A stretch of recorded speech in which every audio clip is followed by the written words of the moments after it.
Alright, so what is Alaris about? Well, Alaris is about a lot of things, from what I know. I'm going in blind mostly.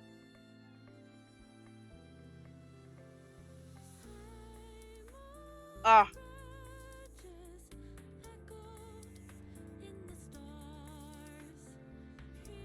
I opened it up earlier and found this out that it had a whole, like, opening theme. It's so pretty.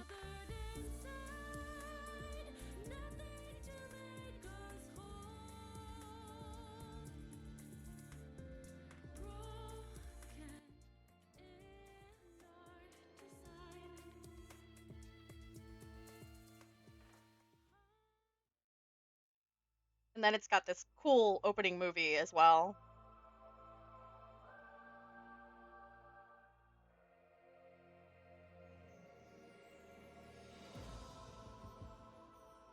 It shows off all the routes. This is kind of, I'll let this play first, and then I'll explain stuff.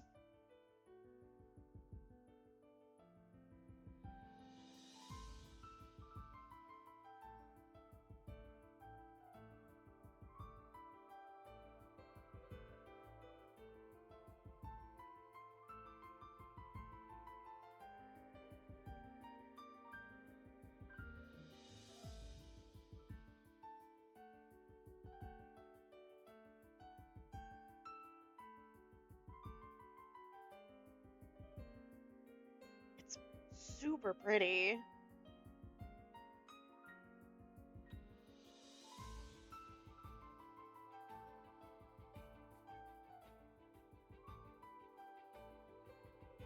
Oh, okay, they're kind of cute.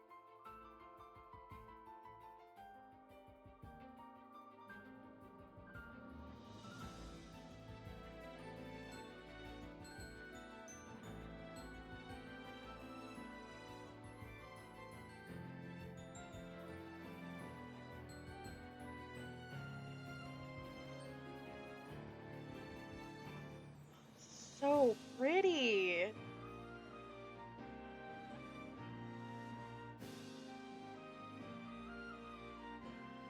Oh no, it's too pretty.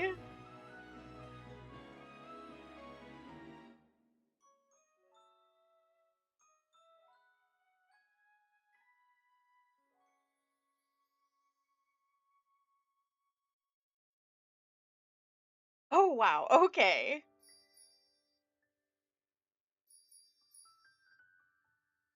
Wow. So yeah. So Alaris is the game is inspired by the lore of dragons and fae. Um the story changes and your relationships and your personality change on the choices you make. I don't know much about the story. Because like I said, I'm going in pretty blind. Uh but the blurb on Steam does talk about a global crisis that is continuing to escalate and all sorts of other wonderful, intriguing stuff. So I am pretty into it.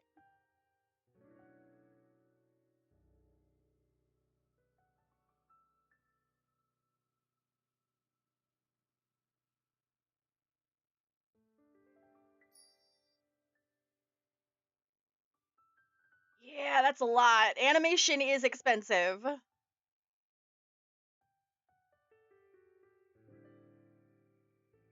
One day. And then, like, see, you start here, and then one day you can, like, redo it with more animation when everything blows up.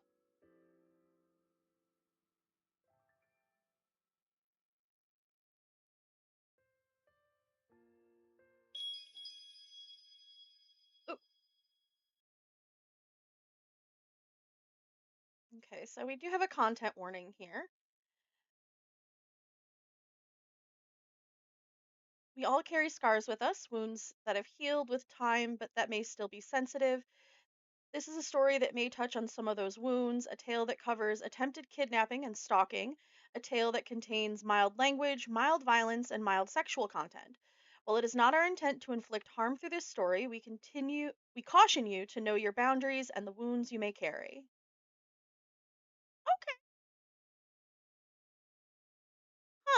I really like the way they worded that. That's a really nice way to hey, some of this might poke something you've some possible trauma that you've got. Just a heads up. This is like the most poetic content warning I've ever read. I kind of like that.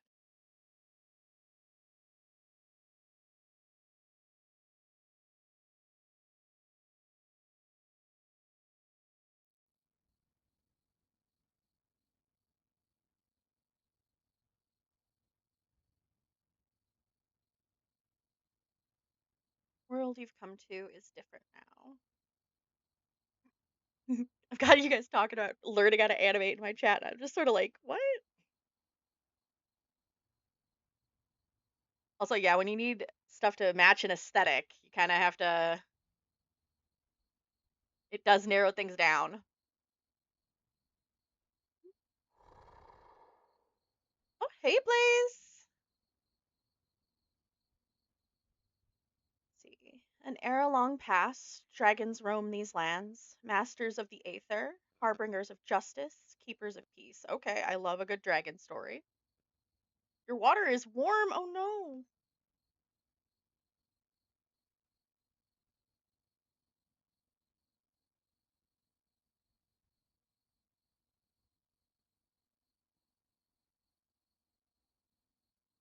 In an era long past, humans roamed these lands, but these beings were different from the ones of today.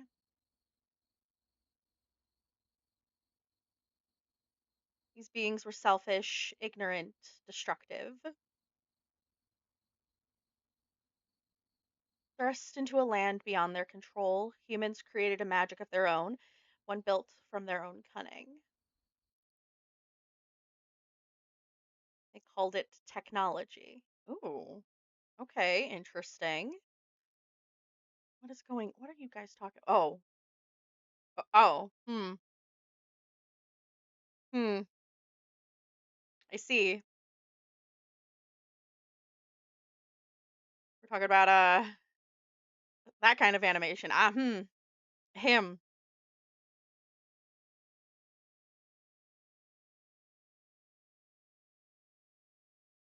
I'm working on it. I looked over at my chat. I was like, what are they talking about over there? Sin.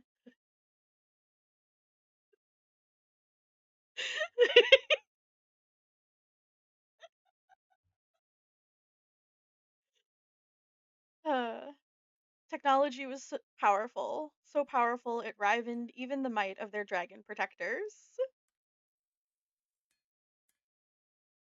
Oh, their magic had a price. Oh no. Unable to harness the powers of the Aether, human magic stole from that of nature. Oh, that does not look good. Stop, monster. How could you do this? Oh no. We're talking about sinning and you're not part. Okay, fine. I'll be over here reading the story. Shoot. What have we done? Chaos descended. Darkness spread through the land, poisoning the hearts of many, until hope became a luxury few could afford.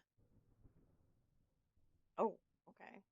Also, Blaze, oh my gosh, 80 stream streak. I love that. Thank you so much for being here. On a still moonlit night, a ritual was conducted, one with the power to reverse the destruction that had ravaged these lands. But it came at a terrible cost. So marked the end of an era, and with it, the end of a powerful species. That's right. An era long past, In an era long past, dragons roamed these lands, masters of the aether, harbingers of justice, keepers of peace. Did it start replaying the same thing? Oh no, it didn't. Okay. But these beings are no more. Oh. Why am I playing so many games where dragons have just stopped being a thing?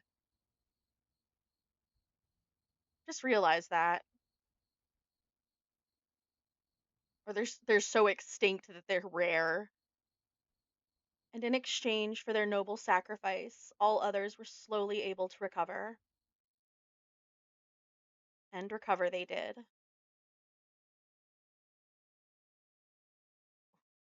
What's this? Hey, look. Magic? Could it be? In an era long past, humans roamed these lands. These beings were selfish, arrogant, destructive. But these beings were different from the ones of today. For you see, the dragons of lore left behind more than peace.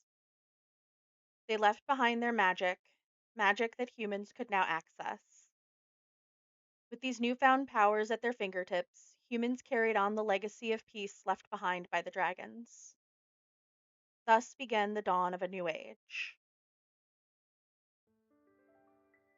At least, this is how the story of the world is told.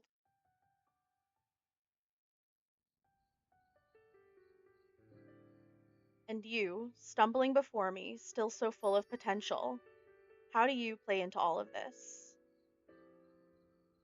I see you do not even have a name yet. Oh? You do have a name. Very well. What is it?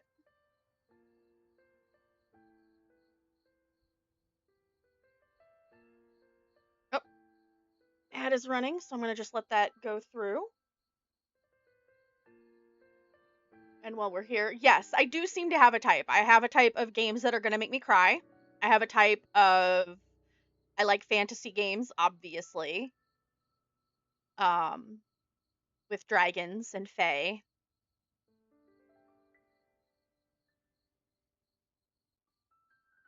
Supernatural creatures in general.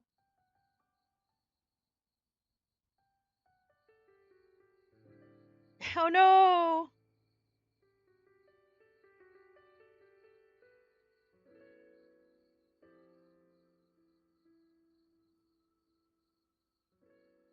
Everybody's so many more fox than me today. Clings my cup to the bars of the ads, the jail cell.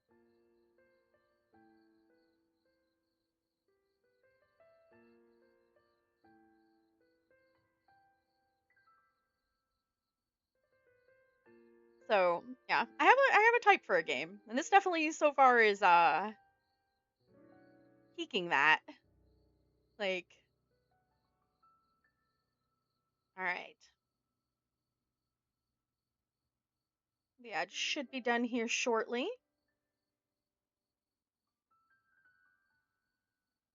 There we go. All right, so we've input our name, Aurora. How strange. Then I shall know you as Aurora. And how does one refer to you in this world? Please choose all pronouns you would like. Oh, nice. Well, we can take she, her, and they, them. And that's all.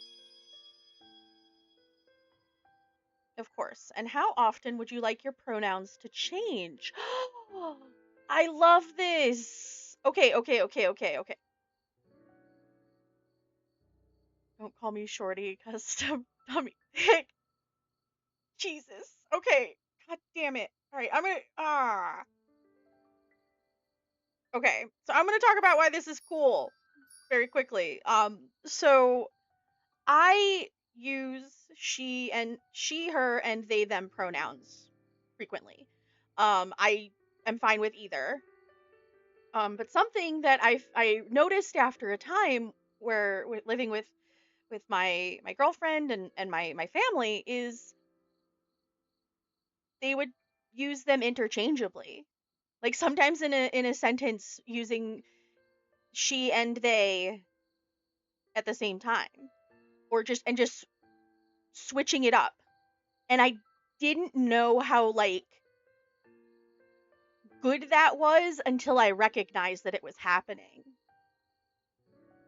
It was the most affirming thing about so much like itty bitty gender stuff that I hadn't even considered at that moment when I recognized that they were doing it. It was just really nice. And so the fact that you can choose here to either have it switch every new scene or every line is really nice. I think that's really cool.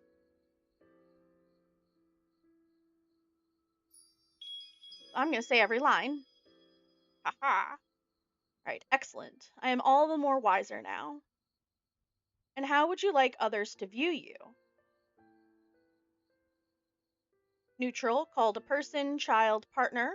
Feminine, called woman, daughter, girlfriend. Masculine, called man, son, boyfriend. Ooh. Mm, how am I feeling today? How am I feeling today? Because that's the other thing. I am also happy with. I wish I could kind of like mix it up here because I like these are both fine on like most days. Um,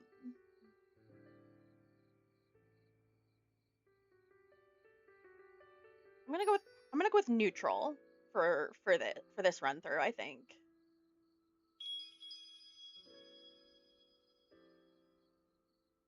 I see. So it would be right to say Aurora prefers neutral terms and goes by she, her, and they, them. I love how they check in and make sure that you've picked the right things. They like their pronouns to change every line. Is this right? This can't be changed later. Okay. Yes. Very good. Did you know humans believe the personality to be a mighty force, shaping much of their experience, their interactions, their relationships? I did know that. Will you choose to be brave,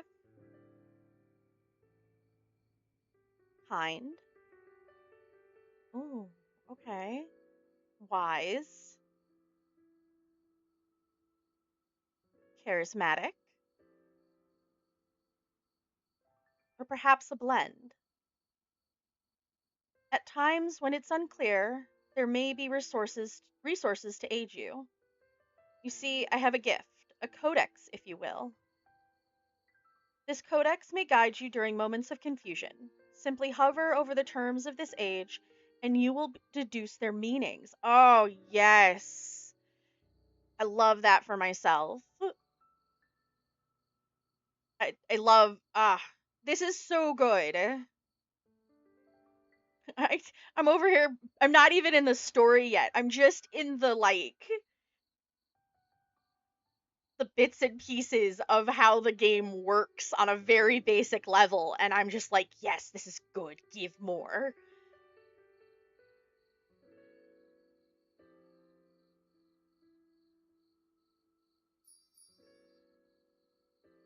Would you like a demonstration? Absolutely. Very well. Let us practice. A term used often in this age is energy.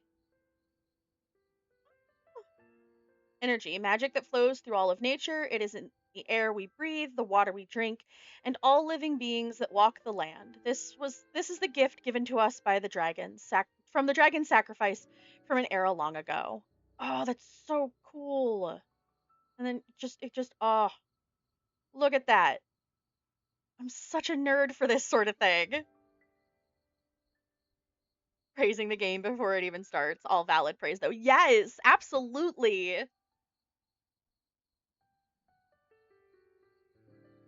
Yeah, I wear the nerddom proudly for such things. I hope this tool is of use to you. You have no idea how useful this tool is going to be for me. Keep it as a gift from me to you. Also, can we just talk about really quickly how pretty like the UI is here? This is just it's so simple but gorgeous at the same time, and that's not me just having uh a love for like celestial themed things. Like because Star Fox. Um, but it's just it's clean, but and elegant and but also whimsical. It's so good. Aurora with buck teeth and big frame glasses and freckles. Yeah, very much. That's yeah. I think I can find that as an emote doing like the actually pose.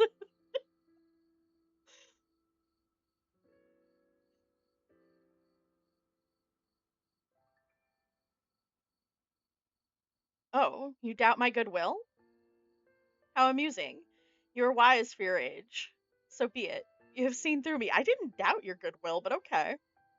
In exchange for this present, entertain me a while longer. Dawn approaches, and I find myself having many questions about you. Let's go. Let's start with something simple. Who do you aspire to be? Ah, yes. I love a good personality quiz where it's gonna. See, this is one of the things I liked with the cooking club. Like, personality quizzes helping me to, like, put things into place. It's so good. Need more Aurora with glasses. I agree. I know I don't wear glasses with this particular model, um, just because they didn't look quite right with the eyes, but I try to put them in more of my things. Hello, Zelda. All right, so what do I aspire to be? Oh, all of these things? Like, but I guess scholar. Let's go with scholar. That feels right. Ah, yes. The abyss of the unknown is endless. Isn't it exciting to uncover life's hidden mysteries? Yes, actually. Interesting. I feel I know you better already. Another question then. What terrifies you? Rejection, loss, helplessness. Oh, God. Ugh. Like, all of these things do.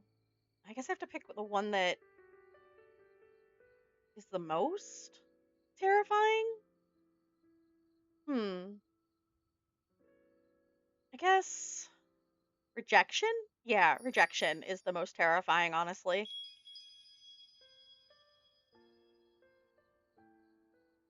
The fear of being unaccepted. It is a common one. What can one do when no one will accept their true form? But perhaps we should talk of more hopeful things. Tell me, what do you long for? Legacy, belonging, freedom. Hmm, belonging. All have a need for belonging. To find others that accept you no matter what is a pure aspiration.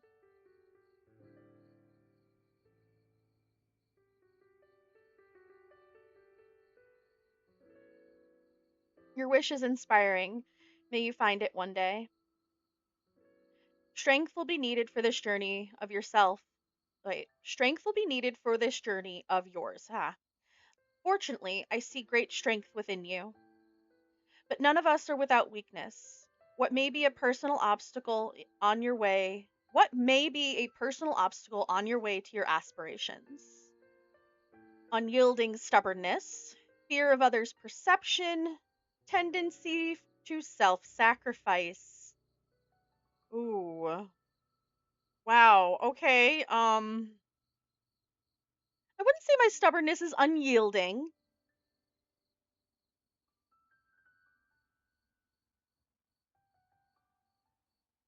I do get the fear of others' perceptions.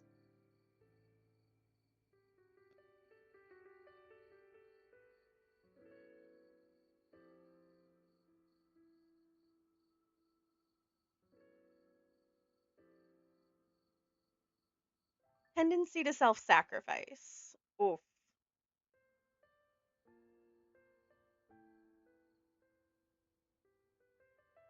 That's tough. Oh, this is tough to pick a weakness. I'm gonna say fear of others' perceptions. Of course, I get the other charismatic one.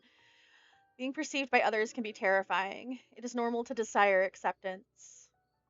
You can live your life to the fullest, but can you live your life to the fullest if you are held back by others' beliefs about you? This has been enjoyable. What a pleasure to learn more about you. Personality is fascinating. It can embody such varying traits. For you, it seems charisma is important. You remind me of the lovers of lore. But perhaps you perceive yourself differently. Tell me, how would you describe yourself?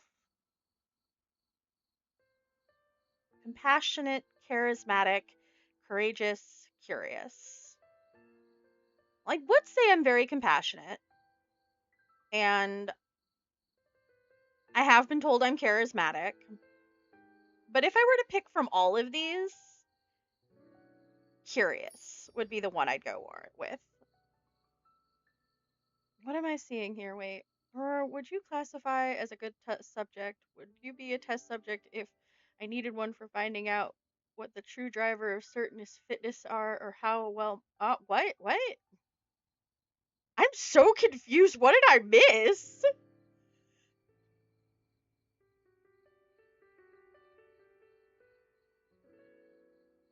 Apparently, I've been over here like contemplating myself and my psyche essentially, and I'm seeing things about test subjects and like also we can have teacher Aurora and scholar Aurora. Like these two things can exist. I contain multitudes.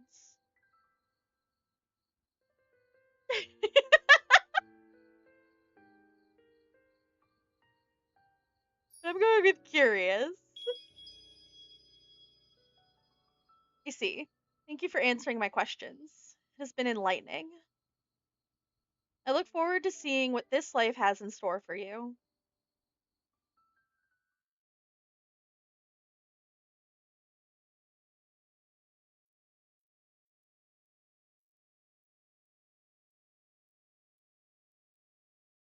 Chapter 1, A New Dawn.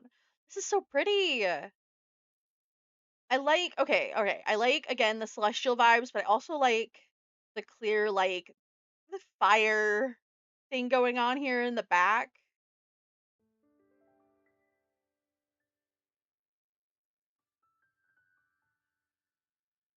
Oh, what are we playing? This is Alaris. It is a visual novel.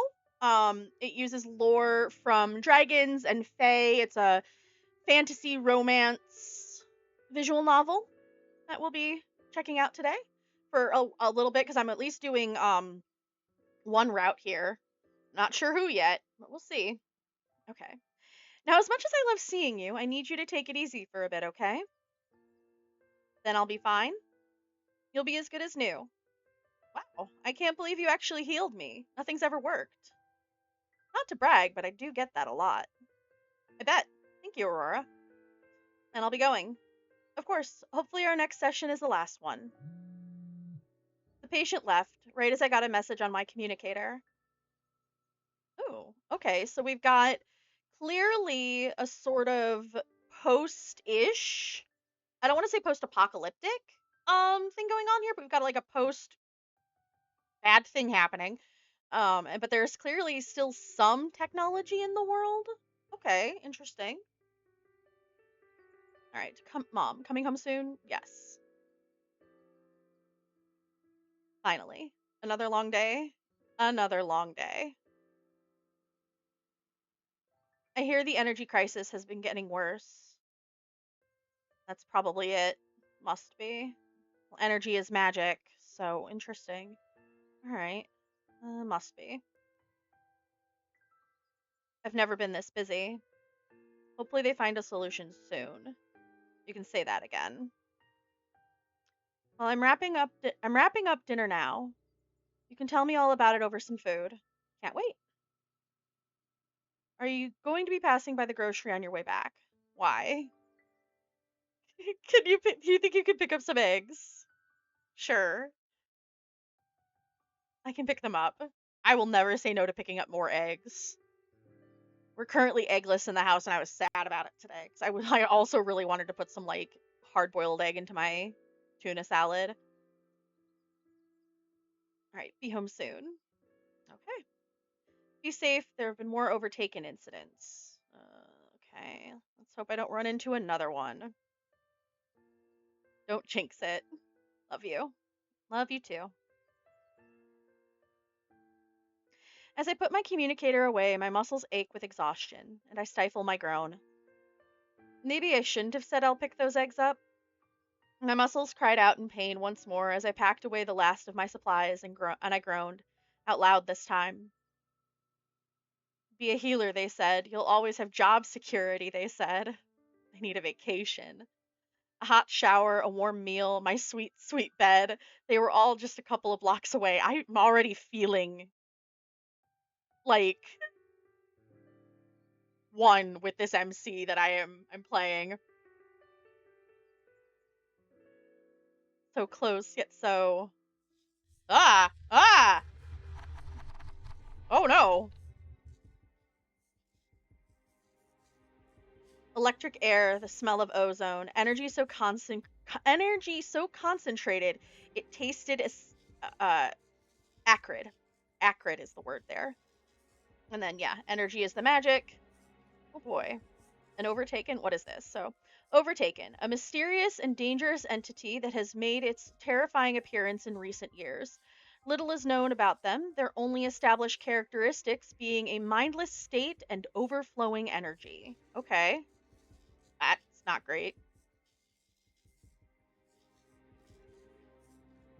My heart rate quickened as I stared into the inhuman void of their eyes, at the blurred outline of their silhouette. If I move carefully, maybe I can still... Oh no, I cannot. Hands reach for me, the energy in the air crackled closer than before. Dodge and elbow their back, duck and kick their feet out from under them.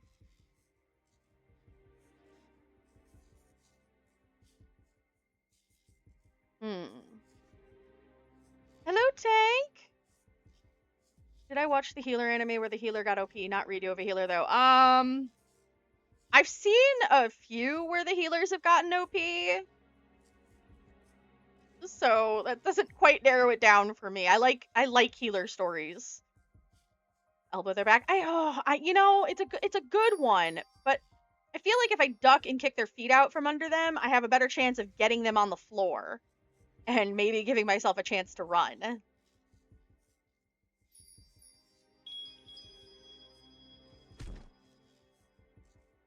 I tackle them to the ground. Pinning their arms back, I pressed against the overtaken and scanned their body. Where are you? Where are you? Where are you? Dull waves of energy rolled off them, hiding the root of their irregularities. The reason for their overtaken state. Come on. Oh. Sharp electric energy zipped past me, narrowly missing my left cheek. There. Near their left shoulder, their iridescent energy bubbled different from everywhere else. I held my hand over it. Are we going to attempt to heal them? Vocal one, aren't you? Just work with me here. Or don't. I channeled my energy towards their shoulder. The familiar warm feeling of my magic radiated from my hand. Slowly, mine intertwined with theirs until the bubbling settled. The overtaken relaxed, the sharp bolts of electricity ceasing soon after. Phew. Cautiously, I released them as I shifted my focus to their vitals. Everything seems stable. The overtaken incidents really are rising. This is the 5th one I've run into just this month. Where are they coming from? Please, step away from that person. Oh, we have voice acting. Let's go. Oh, yes. I actually didn't know this one had voice acting.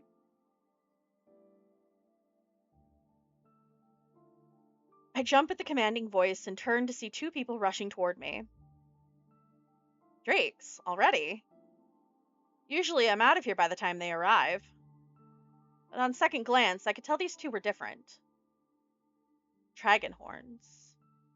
They've got pretty eyes. I can't remember the last time I saw someone with a physical manifestation of energy. Strength emanated from him, okay, him, uh, almost overwhelmingly so, from the self assured way he carried himself to his towering frame to his deep emerald energy. And his partner was no less intriguing. A kaleidoscope of energy from ruby reds to sapphire blues followed their every movement. I've never seen such a complex aura. Are you hurt? Oh no. No, the voice is. Oh no. This is gonna do me in.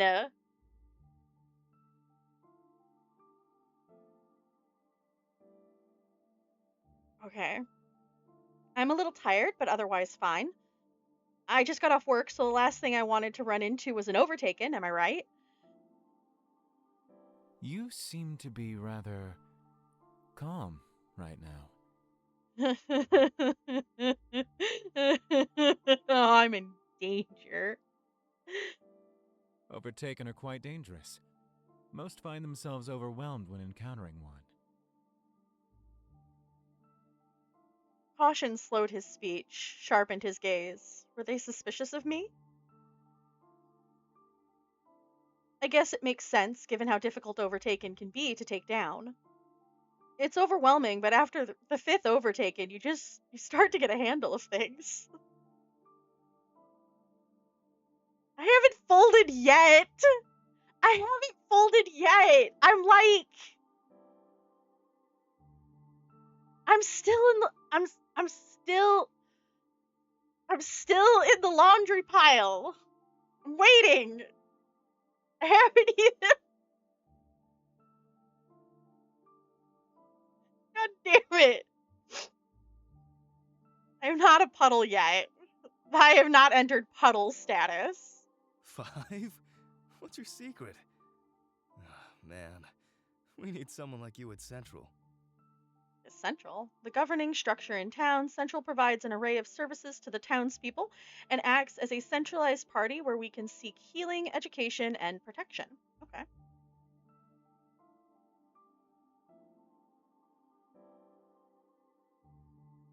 It's true, many of our own drakes struggle holding their own against the Overtaken. A drake? Oh, whoa, no, I think you guys have the wrong idea. What do you mean? I'm a healer, so I'm less fighting the Overtaken and more healing them, I guess? You heal them. In a way, I can't explain how it works myself, but as far as I can tell, I'm able to stabilize them. That way, by the time help comes, like you two, they're more subdued. I didn't even know Overtaken could be healed.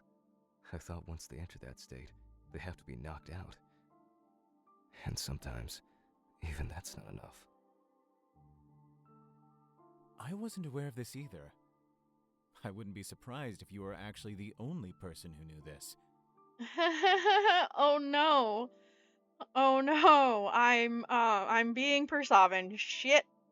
Healing them.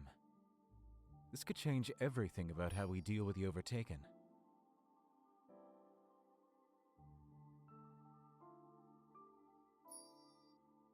He gestured towards the Overtaken. Do you mind if I take a look? No, go ahead. As I step aside, he knelt, surveying the Overtaken with a surprising amount of expertise. Interesting. Their vitals are normal. And there's no sign of serious injuries. Excuse us for a moment. What do you think? This might help with the Overtaken crisis. It's just one person, though. And what if it's a fluke? They said they've healed at least 5 Overtaken. Etsa might know what to do with them. They'd probably go crazy over this. You think this healer will help us, though? I'm literally right here. I'm hearing all of this.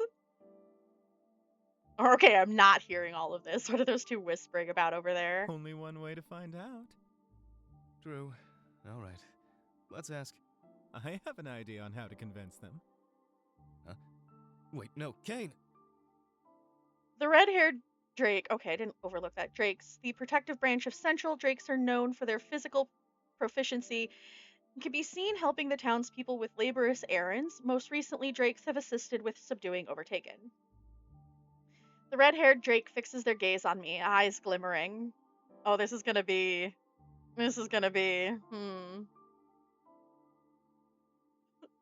Usually, I prefer to get to know someone before requesting so much.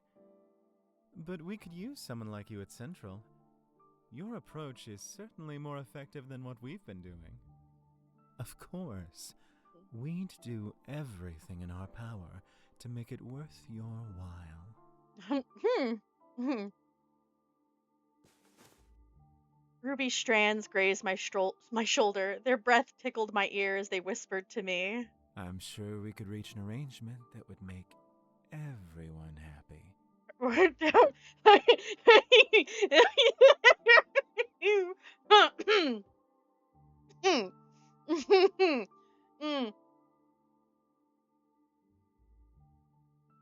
I see.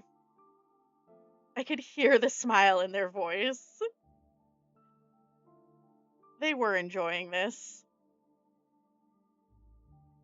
But two could play at that game. I leaned into them, eager to rise to the occasion, as I traced my index finger over the contour of their chest. Oh, thanks for the hydrate.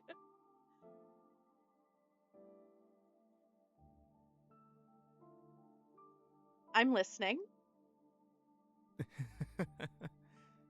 How cute. The dark-haired Drake cleared his throat loudly. He's like, I have no time for y'all's bullshit. After an eternity, the red-haired man drew away. I almost didn't want him to. With a playful wink, he signaled to the end of whatever had passed between us, and I refocused on their earlier offer. Back to the matter at hand. I'd love to help, but I'd be lying if I said my hands aren't already full with my own patients. To add healing all the Overtaken on top of that? We're not asking you to heal all the Overtaken. Right, we would never demand such a thing. Just one meeting. That's all we ask.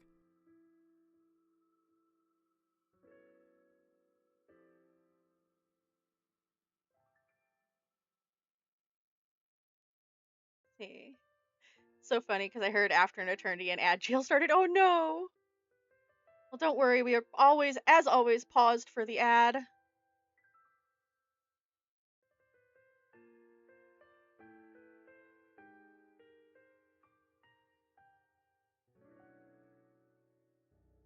Because we love our followers here and love for them to make sure they see everything. Hello, welcome back. Nothing, I paused as always. But mostly, we were like, hey, we have our own patients. I can't heal all the Overtaken. And they were like, oh no. We just want you to meet with people. Thank you, Zelda. That's all you need from me? Really? Well, if you want to give us more, we'll take it. But if not, our experts could learn something from you. Oh, well, if it's just a meeting, I think I can swing that. Of course. That's more than we could ever hope for.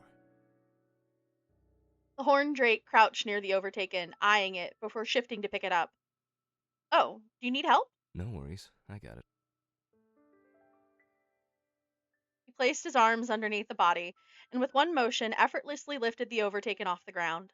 Wow, he makes it look so easy. Do you normally carry these on your own after you've knocked them out? Oh, not usually, no. So, then what do you usually do? Well, usually I didn't want to finish that sentence, especially not after watching him pick up the Overtaken like it was a stuffed animal. But now I had started to answer and I had to see this through. I say it like it's the most normal, logical thing in the world, then he won't even bat a lash. Well, you see, usually I just leave them there. It almost worked. For a second, he nodded, as if it was normal to leave unconscious overtaken in alleys. But then realization settled in as he processed my words.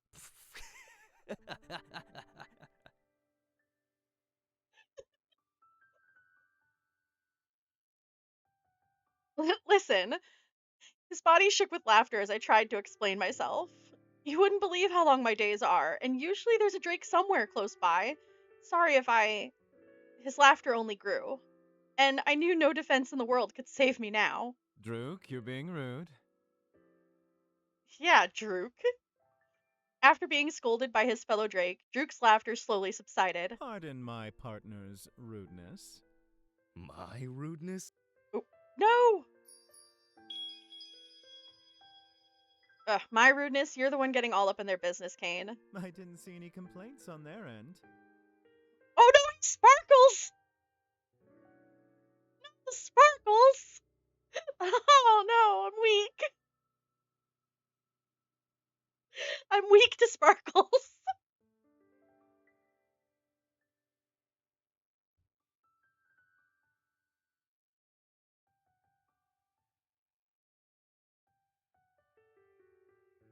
Talking about voice acting, I'm looking for a new microphone. Anyone got some recommendations? I unfortunately do not. I am still working with a very simple mic myself. Oh gosh, you guys.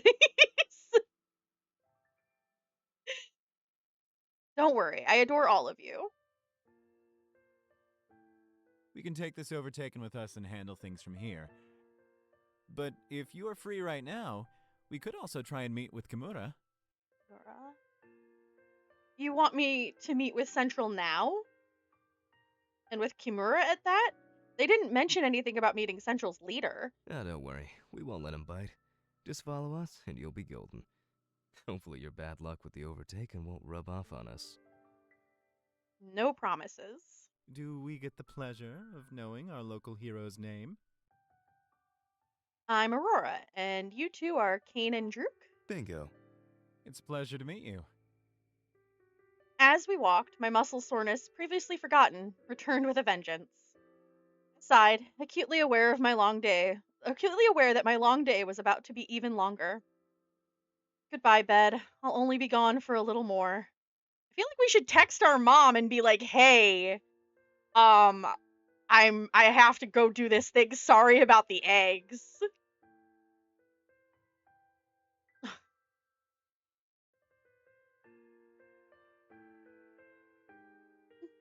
I can't believe I'm meeting with Kimura right now, and on such short notice. How highly ranked are these two drakes? I saw it myself. Aurora heals the overtaken. But the point remains. Perhaps we've been approaching the crisis all wrong. If the overtaken are meant to be healed and not subdued, I understand. Where did the voicings go? Sometimes that happens.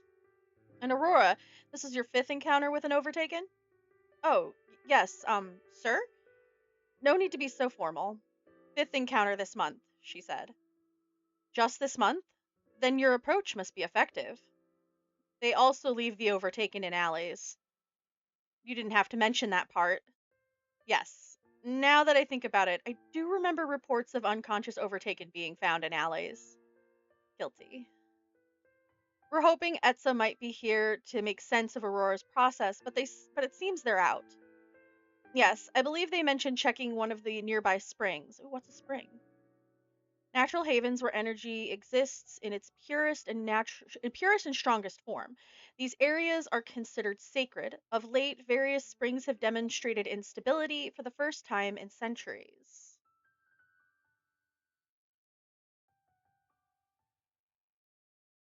I feel like in this game we'd have to write the message to mom with ink on big paper, attach it to an arrow, and shoot it 23 degrees from the sun west to reach home. No, we have a communicator that like does it shows that we have a communicator that does texts. So there is like some very limited technology in the world, which I think is interesting. Oh yeah, that was happening today. Just gonna double check, make sure I didn't.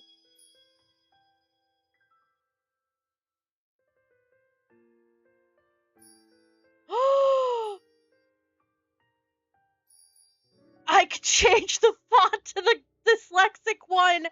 Oh, yes, I can read better now.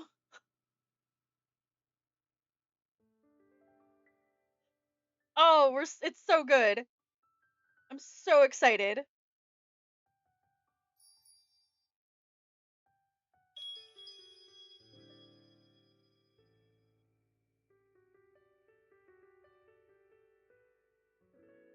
Here's a fun fact. In Russian, druk, which is written as that in Russian, I assume, means friend. Huh, nice.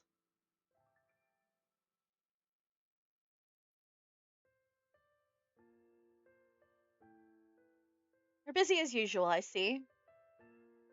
Is Etza the expert you mentioned earlier? Our crowning jewel at Central. Etza is the head of our wyverns. They've been most directly involved with the overtaken crisis. What's a wyvern? Wyverns, the healing branch of Central. Wyverns are known for their mastery of energy and or potion knowledge and are often sought after for their ability to cure an array of condition. Okay, so we have wyverns who are the healers, drakes who are clearly like the soldiers and fighters essentially. Cops, kind of cops. I don't know. Um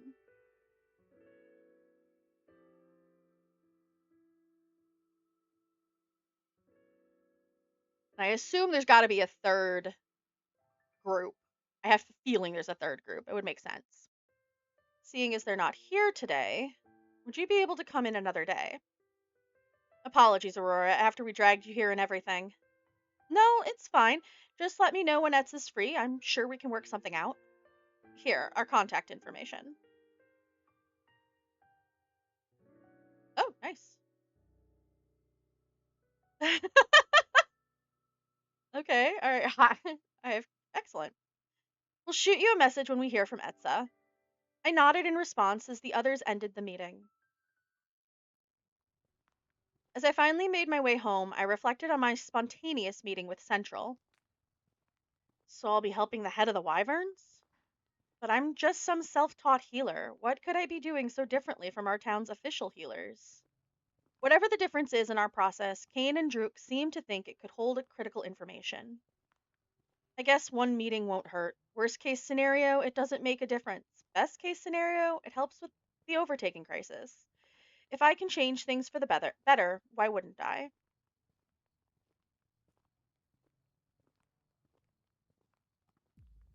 You took the words right out of my mouth.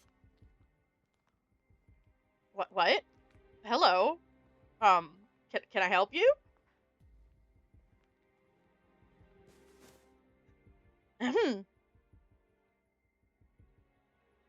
Behind me stood a shrouded figure clothed in shadows of the night.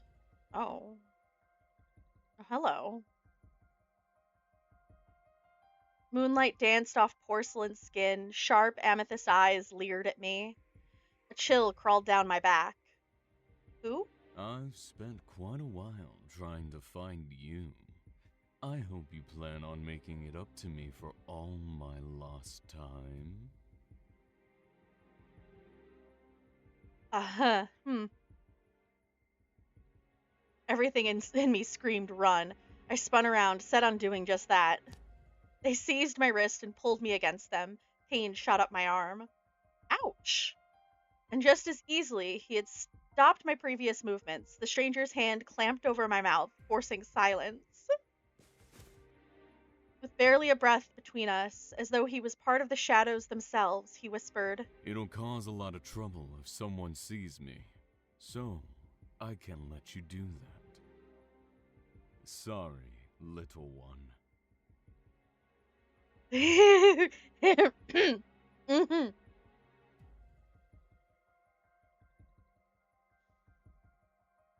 Okay.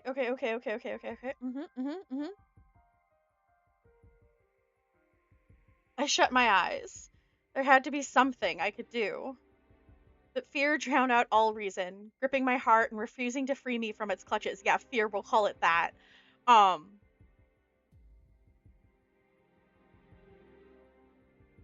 I have not folded yet. No. Stop. Please, somebody, anybody. Anything to get me out of here. And then the universe answered my prayers. Get down! Nothing else needed to be said. Energy rushed past us, colliding into my kidnapper. The pressure against my back, around my wrist, and over my mouth disappeared as they burst into a fit of coughs. Grabbing hold of this chance for safety, I pushed them away and ran. I crashed into someone, but whether they were friend or foe, no. Hey, are you alright? Oh, pretty. Oh no. Oh no. Hmm. There's too many pretty people in this game!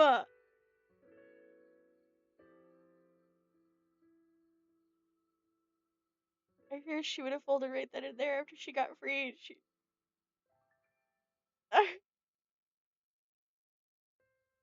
That's definitely what. Yeah, absolutely. Oh my god. This game is. The characters in this game are too pretty. Ah. As I came to my senses, turquoise hair and a matching set of crystal eyes faded in and out of vision. His hands reached for me before pausing in midair. Where? Who? Wait, the coughing stopped. I turned my gaze back over the alley, only to find an empty street. They're gone. Looks like they ran away. I could barely hear them over the sound of my heart thrumming against my eardrums. My head dizzied and ached as the vents that had just unfurled sank in. Do you know that person? He spoke in a quiet voice, not dissimilar to the stranger earlier, and yet his voice was so distinctly different. Where the stranger from before spoke in a low, raspy, rushed manner, the man before me now was gentle, clear, tempered.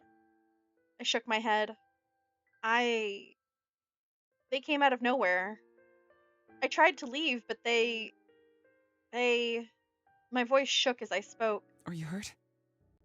I shook my head again, my words caught in my throat, and I forced myself to speak. I think I'm okay. Just shaken up. Can you stand or walk? It's probably best if we get you somewhere safer. I nodded. I didn't want to be here a second longer.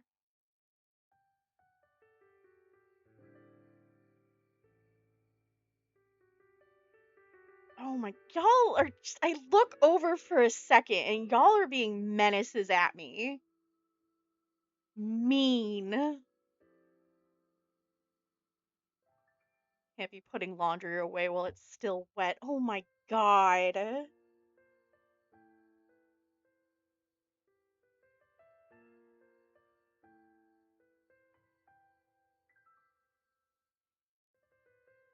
I didn't do anything. I will file a complaint. Does that answer what I needed? That's true. You could ask, but I don't know if I can answer honestly. At what point does it count as you folded? Oh, okay, alright. Alright. At what point does it count that I folded? Folded, honestly, means, like, I've made a choice. Like, I have been introduced to, at this point, from what I can tell, at least 1, 2, 3, 4 of the romanceable choices in this game. And I don't like, they're all very nice in their own respective, like, tropes and ways so far. And I love a good tropey character. Like, please. Please, I love the good tropey character. And I love when a character fits into their tropes, and it's so good. And that is why, like, I play otome games, and I hate choosing. But the choice is kind of when I fold, and I haven't had that, like, I haven't had that moment of this is the person who I'm gonna hopefully try and get their route, you know? Like, that hasn't happened yet. Like, so far, the redhead and the kidnapper are like high up on that list.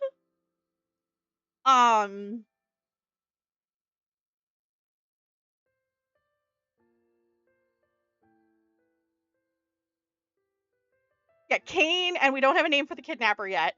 But they're high on that list. Druk and I know this is Fenrir. Well, I think it's, I keep wanting to say Fenrir, but I know that's probably not it.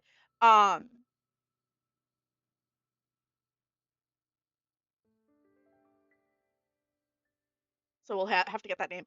Like they're definitely on the list too because they're just so pretty. Alternatively, you folded at every possible choice and you're tying yourself into knots that leave topologists baffled as you try to decide which direction you want to fall for. I mean, also like not no on some level. Like when I have to choose in games like this, it's honestly hard for me because I'm so drawn to like different types of people.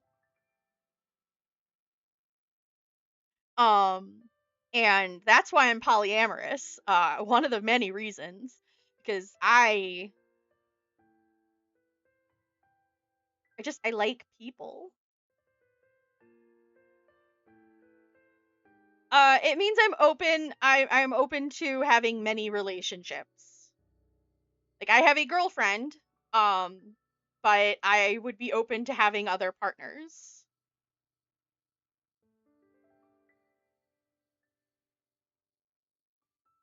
Yeah.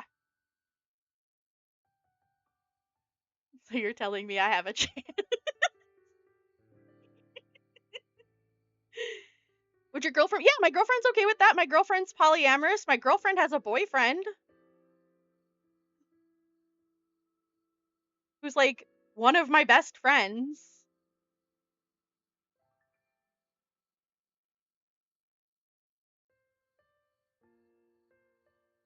And another girlfriend who has a husband. Like, I think if anyone in the group is not okay with it, it's an immediate problem. Yeah, exactly. And like we're all open with each other and it's all open communication and all of that.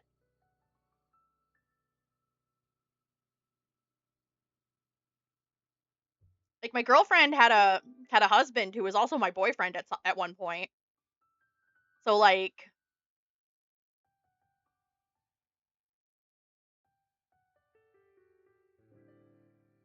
the lore drop today about me is wild, I know.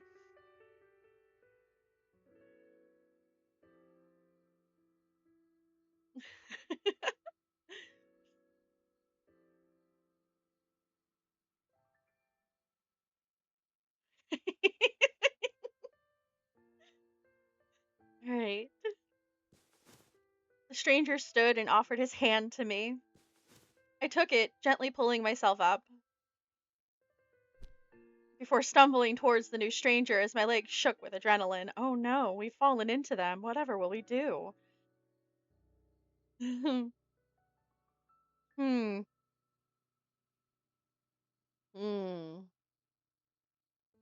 Stay there or move away.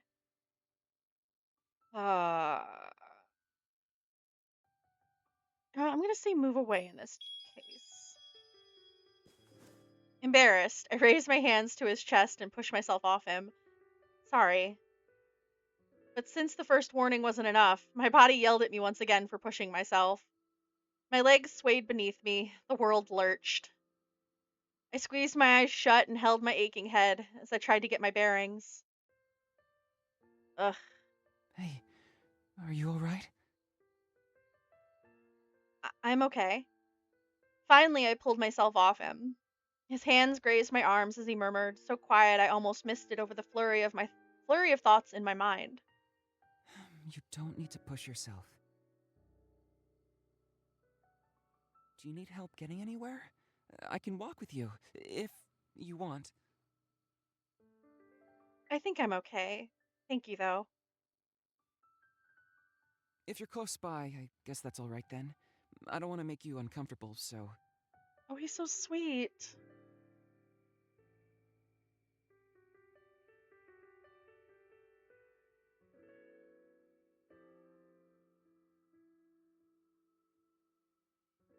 Adrenaline is why your legs are shaky, and for no other reason. Yeah.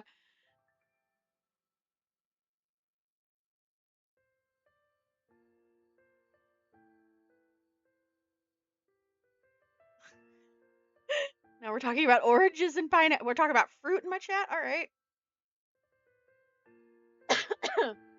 Aurora pressing the smash button hard. Not yet! I just think he's cute. He shifted his weight as if unsure. Yeah, I'm sure I'll be fine. That guy seemed pretty shaken up. I don't think I'll be seeing him anytime soon. If you think you'll be okay, I'll go. Here, my communicator information in case you need it. Do we get a name? Okay. I hope you get to where you're going safely. Thanks for everything. He nodded and I hurried home, wary of running into any more strangers for the night. I stared at the array of foliage around me. Today I was scheduled to meet with Etza, but after yesterday's chaos, this morning had been rough. And to add to my misery, I was now completely lost. Where am I? How does anyone get around this place? All the walkways look the same. What did Kane say about finding Etza's office? I reread his instructions, but at this point, I was too lost in Central's labyrinth for it to help. Ugh. Kimura said Etza was the head of the Wyverns, too. I didn't want to disappoint someone so important, especially as my first impression. But at this rate... No, it's okay. I still have some time before I'm late. No need to freak out.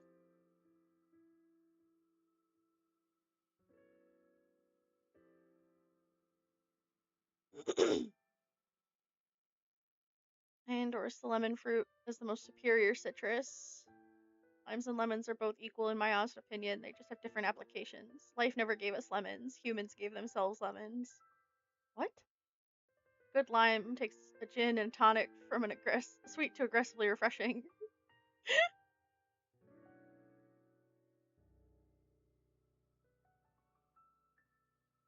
Staff, I will take one of that, one of the other, and is the kidnapper on the menu? Yes, good. Yeah, that's basically me, Zelda. So funny when Aurora is over there giggling and Pretty Boys and the chat is like the weekly citrus talk. It's so good. Honestly, it's great. I'm glad that y'all could sit here and listen to me play this and just have your conversation about fruit. It's so nice. Like it's good. It's good. Chat just oscillates between bullying Aurora and chatting about random. You guys really do. Ah, you're fruity as it is, Aurora. Damn. Wow. Okay. At least we've moved on from bread, right? All right. So do we go down the left hallway or go down the right hallway? Left. Hello, can I help you? Oh, another kind soul offering me directions. Maybe this time it would actually lead me to Etza's office. I turned. Actually, Oh. Only to stand face to face with an ethereal beauty. God damn. Long, lavish robes hung elegantly from a tall, slender figure. White, glistening hair, perfectly framed, striking aquamarine eyes. I stood in awe. This was no ordinary kind soul. This was an angel. The angel's brow furrowed slightly. Can I help you? Oh. I snapped out of my trance. What is wrong with me? Hi, actually, I'm supposed to meet with Etza. Do you happen to know where I could find them? Ah, you must be Aurora. How did they know my name? Are they actually an angel? Noticing the surprised look on my face, they chuckled a smooth, alluring laugh. I nearly fell for them all over again. See, even my, in character person is like, okay, but why are all these pretty people talking to me? And what am I supposed to do about it? Wait a minute. What is. Wait. At least we moved on from bread. Bread is what Aurora wants to be, or is in the baked. Oh my god! Bread is in the baked good, you degenerate!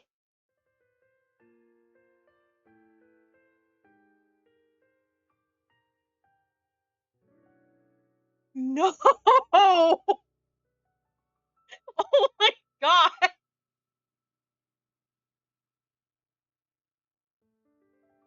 Jail for all of you!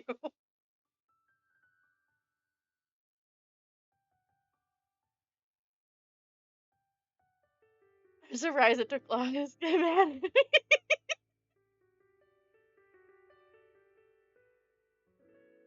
God, I'm gonna time out all of chat. I'm not really. But Jesus, I thought about it really hard just then. Oh my god.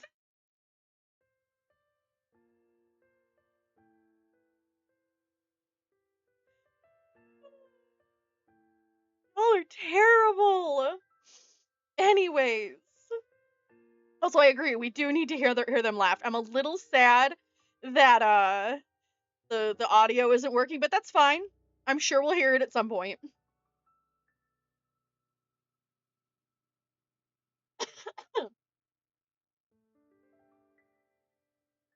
Oh no. Oh no. What, Shy? What?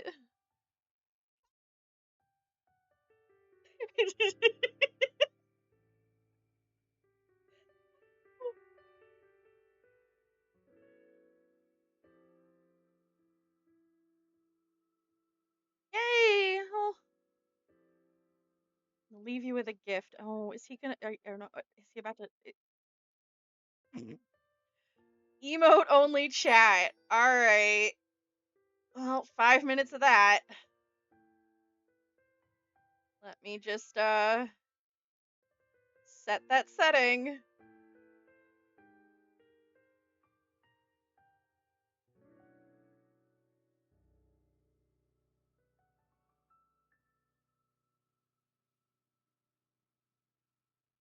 All right, we are now emote only chat, which I think is for like 2 minutes. Enjoy yourselves. Sorry, allow me to start over. I'm Etza. Okay, so this is Etza.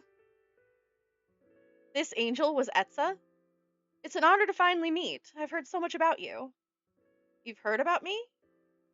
If Dirk told them about how I leave overtaken in an alley, I swear to. You're a bit of a household name around here. Aurora, the healer whose power rivals even our head wyvern. And to think you've even healed the overtaken. It's an honor. Etza bowed, a gesture befitting their elegant demeanor. Bow back? Ooh, okay, so we have some that are timed. Interesting. I returned the gesture as if on instinct and bowed back. Hopefully it looked as graceful on me as it did on them. Please, I'm just doing my best to help. There's no need to treat me as someone so special. My heart skipped a beat when Etza met my gaze. The stories I've heard would disagree. But if that's what would make you more comfortable, I'm happy to oblige. Etza turned, gesturing for me to follow them. Come, I'll show you where we're to meet. Ha, I was close. I was about to head down this walkway before Etza showed up. We made seemingly endless amount of turns. Yeah, there's no way I would have found this on my own. Thank you for saving me, Etza. What was that? Oh, nothing. Oh, Etza, I've been looking for you. Etza, about the other day. Thank you so much for your help. My son has been feeling. As we made our way to their office, I couldn't help but notice the attention Etza received. Calling it overwhelming would be an understatement. Do they deal with this all the time? And yet, they hardly skipped a beat as they murmured words of acknowledgement to everyone we passed. Then their crystalline eyes turned to meet mine. Here we are. I stepped inside, and everything from today's worries to yesterday's fatigue to burdens I'd forgotten I carried melted away. In its place, there was only peace. Would you like something to drink? Could I have. Ooh, tea, coffee, juice, or soda? Well, we're going with tea. They nodded before turning to make themselves a cup of tea. Your office. Do you like it? I've never felt anything like it. It's like it was made to calm me down. In a way, it was. Their musical chuckle rang through the air. I could feel myself getting addicted to the sound of it. I've spent a long time getting my office to feel, well, less like an office and more like me. Whatever they had done, it worked. The way the energy in here moved, softly and delicately, echoed Etza's own demeanor. Here. They handed me my drink. They handed my drink to me, and I thanked them as we both sat at their desk. So, tell me about your experience with the Overtaken. Well, in just the past month, I've encountered 5 Overtaken. And I think that's it. I have no idea when emote only chat started again.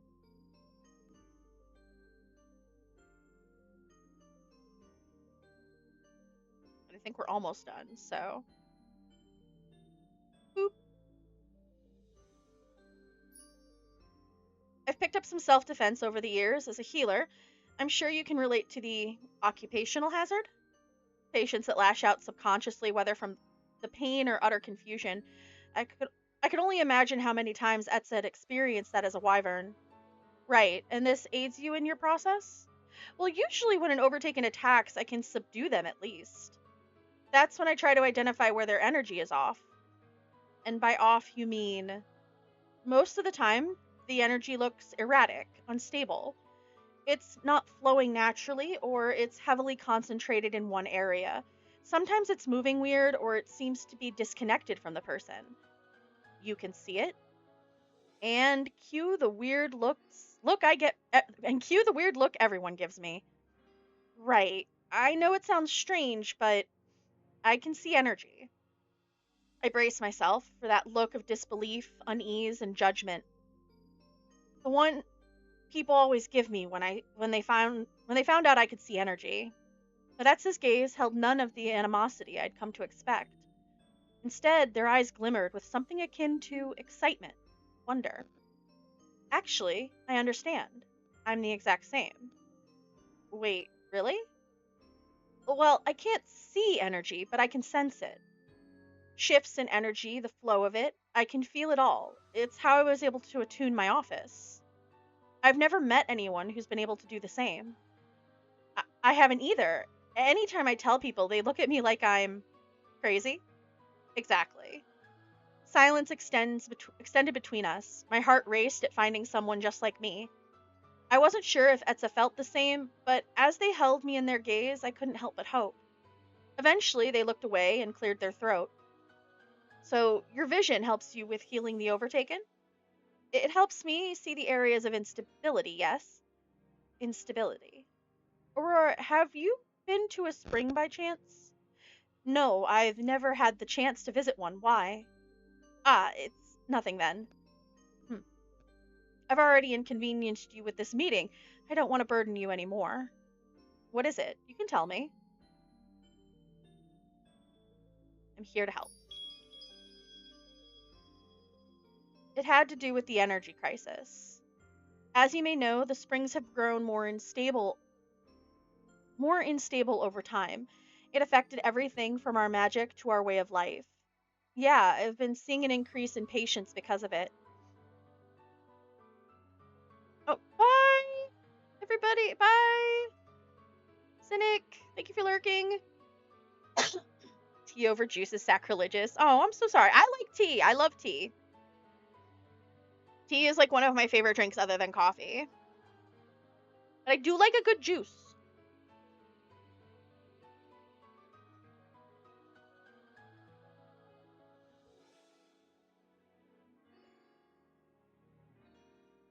As have we.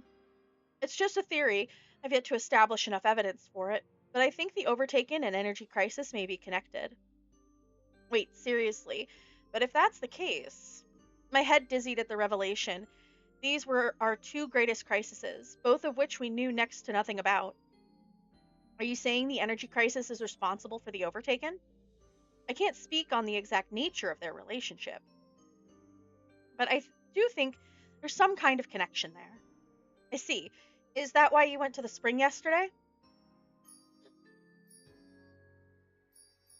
How did you know I was at the spring? Kimura mentioned it. Oh, but wow, if two crises are related to each other, I mean, the Overtaken are one thing, but the energy crisis is a whole nother level. Yes, well, at the end of the day, it's a mere theory. As someone who can see energy, I was wondering if you've ever noticed similarities between the Overtaken and springs. But seeing as you haven't been to a spring, perhaps we should stay focused on the Overtaken for now. Aurora, to be fair, my mind this time wasn't pure. It was just looking at how much juice was on the screen. Oh my goodness. Ahem. Does your sensitivity to energy not help you see anything? I'm afraid I'm not familiar enough with the Overtaken's instability. My Overtaken cases usually focus more on healing the person rather than reversing their Overtaken state. Healing the Overtaken state isn't an option we've even considered. Oh. I guess that explains the number of drakes I see handling them. Yes, but our current approach is draining and dangerous. Of course, of course. Healing the Overtaken's instability instead, it's nothing short of a breakthrough. No, if you ever go too far, don't worry. I'm very quick to say something. A breakthrough? Now you're exaggerating. Etsa placed their hand over mine, and it was obvious they truly weren't. Your process has the potential to change how we deal with the Overtaken. That's nothing to scoff at. Oh. Oh. Okay. In terms of how to use this knowledge, I'll have to think about it. Would it be possible to meet with you? Would it be possible for you to meet with me in a couple of days? Yeah, I can do that. I'll send you a message when I'm available. Here, my communicator information.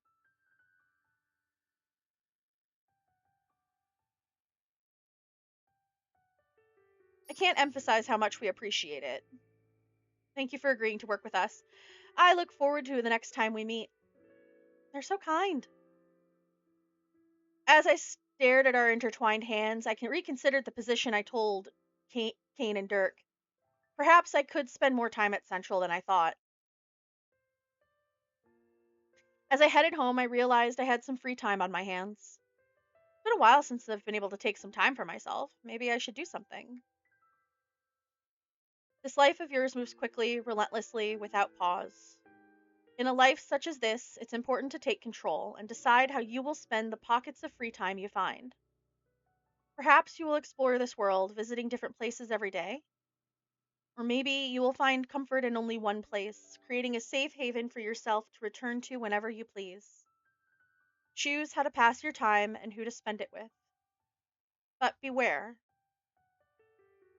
for love is a fickle thing, and rejection is a pain that few can master. With the brief time that you have, will the person you call on share your connection, or will they shy away? How will you choose to spend your time? Oh, okay, where should I go? The market? Cafe? The river? A flower field? Hmm. I'm going in, I'm glow, blah, blah, blah, blah, blah, blah, blah, blah. I am going in blind on this. And the river is sparkly. It is, like, it's very sparkly. Cafe. I do like water. Hmm.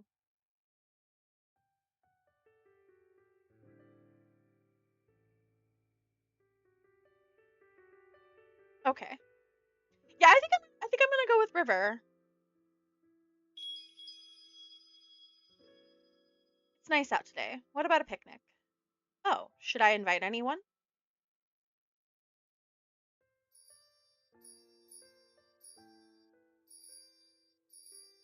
Oh.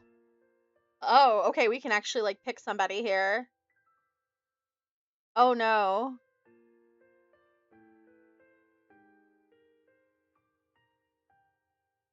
Okay, now I have to stretch and do my facial release. I hate that. I can't. The kidnapper is unfortunately not a choice here. Um.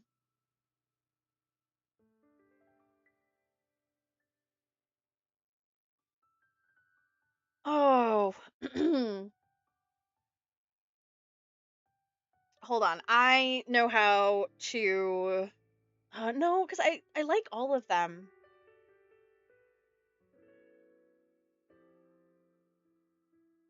I like all of them so far. This is hard.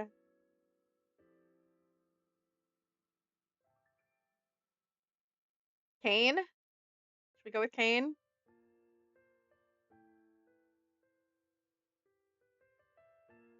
Hmm. He did flirt with us first. Though I'm not sure if that flirting was just to like get us to go with him. But I guess we'll find out. I do kind of like the hair over the one eye thing.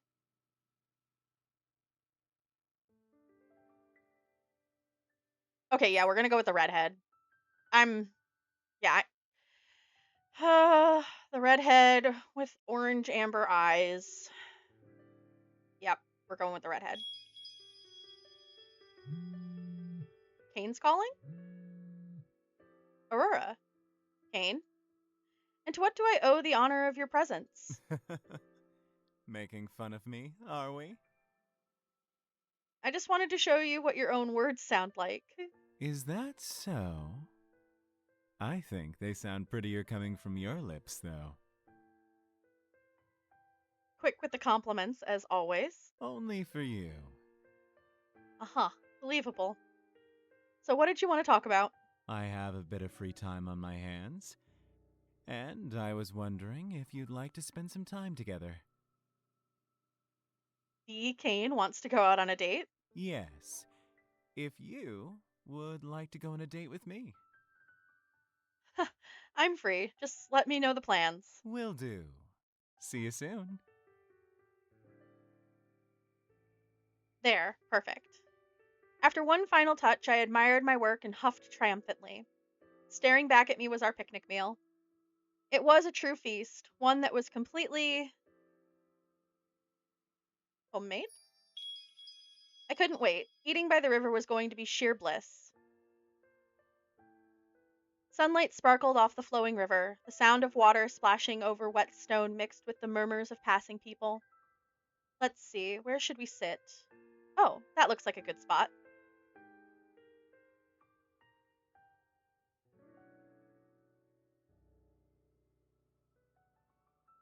We found a place. It's up the road near the cafe. Let's see. Don't forget the picnic blanket. Picnic blanket? Kidding. I settled onto the cool stone path, picnic basket in hand, and enjoying the light wind from the river. Is this seat taken? Behind me, Kane was holding a blanket, a linen white adorned with delicate green and blue flowers embroidered along the edges. He motioned to my spot by the riverbed. If I may, my liege. When I stood, the blanket billowed out before floating on to the stone with one sweep of Kane's arms. Before I could sit back down, Kane kneeled on one knee, his hand over his chest and his gaze fixed on the floor. It is done, my liege. Oh, I love this. I smiled at him, the sight of him kneeling in traditional knight's pose. All right, good job, Sir Kane. He chuckled, and together we made ourselves comfortable on the picnic blanket. So what feast awaits us today? Well, ta-da! You made this? Yes. Impressed? Unbelievably so. Your endless talent never ceases to amaze me. Kane reached inside and offered me a portion of the food. Shall we then? Cheers. I hummed in delight as we finished the last of the food. I did a good job today. Agreed. My compliments to the chef. Kane laid down, their rich ruby hair splayed across the white linen as they basked in the sun's warmth. I wasn't used to this side of them. Usually they're so vibrant and forward, but right now, Won't the chef relax after all this hard work? Surely you deserve it. After cooking a meal, doesn't that kind of hard work merit such a does the I can read. Where's the leash? After cooking a meal, does that kind of hard work merit such a reward? Hard work should always be rewarded, no matter how small it may seem. I agree. I smiled and joined Kane, indulging in the peace of the afternoon sun. His eyes lazily peered over at me. It's beautiful out today. I hummed in agreement as the clouds drifted across the oceanic blue sky. Swirls of blue and gray blended together. Those clouds are pretty. Clouds? There. I pointed towards the blend of colors. Kane followed my gaze. Don't you see them? I knew Kane's response before they said it. I don't see any clouds, Aurora. Shoot. I jumped up, grabbing everything in sight and stuffing them into the picnic basket. Kane hesitated before rising himself and helping me. Aurora? It's going to rain. We need to get out of here. Really? But trust me. What a shame. I was just enjoying our sunbathing. Shall we Shall we seek shelter? That was a tongue twister. At the cafe? I stuffed the last of our belongings inside the basket. Yeah, let's go. Kane took the basket with one hand and offered their other to me as we rushed to the cafe. Well, I'll be damned. Phew, we actually made it. The echoes of the welcome bell melted into the sounds of the rain pouring against the cafe windows. How did you know it was going to rain? As I caught my breath, I pointed to my eyes. I can see energy. What? Is that possible? I guess. I don't know. It's just something I was born with. I can see all of it. The energy of the river, the energy of the sky, the energy of the rain forming in the clouds. All of it. So earlier, those clouds you saw was rain forming. So you can see the energy of that chair? Yeah. And of the table? Yes, Kane. Can you tell when the storm will end? I'm not psychic. Although I peer out the window, an inky blue extended as far as I could see. I can tell we're in store for a lot of rain. Probably won't let up anytime soon. I see. So then can yes, Kane? If you can see energy, can you see mine too then? I can. What does it look like? Hey, please. Pretty please with a cherry on top. A rainbow of colors swirled into focus, the familiar scarlet and gold that echoed Kane's appearance. But there was also more than that. Light lilac, soft sapphire, and other colors ran through the undercurrent of Kane's energy. It's pretty, just like you. Oh, please, Aurora, you know me. You must tell me in explicit detail. Vibrant, multifaceted, in ways that many people's aren't. Imagine a red like your hair and a gold like your eyes. Below that, blue like the ocean, purple like spring lavender. It's rich with a depth you'd never believe. My, in your eyes I sound quite beautiful. That's what I said earlier, isn't it? Sometimes, like compliments come easy. Do you believe me now? How could I not? Kane laughed before resuming his questions about my ability to see energy. Together we talked until the rain subsided. Oh. I walked home from my last patient as night approached, the town lights slowly came to life, pushing back the darkness of the shadows. As I walked, I clutched my bag close. This scene reminded me of my attacker from last night. My steps echoed through the empty street. Should I take a different way home? No, there's no guarantee it'll be any safer. The area I was attacked came into view, and my grip on my communicator tightened. But as I got closer, faint glimmers of starlight danced in the air. Is what is that? I'm too curious we're inspecting it. I stepped forward. A figure standing nearby caught my attention. Adrenaline rushed to my temples, heart racing. I turned. I wasn't about to relive that encounter again.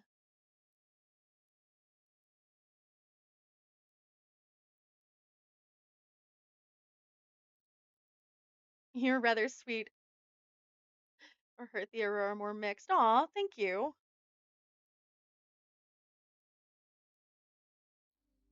Oh,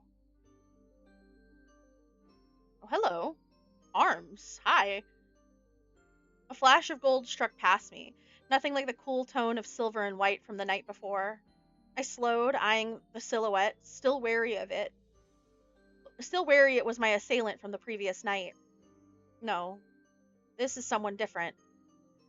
Hair golden like the sun that filters through the treetops, shimmered under the dim lighting. Their clothes were a myriad of greens, like the lush canopies of the forest. They're watching the starlight, too. I inched closer, daring myself to investigate. Do you see it, too? The golden-haired stranger turned, their movements unnaturally smooth, and their cold expression made it clear they hadn't wanted to be disturbed.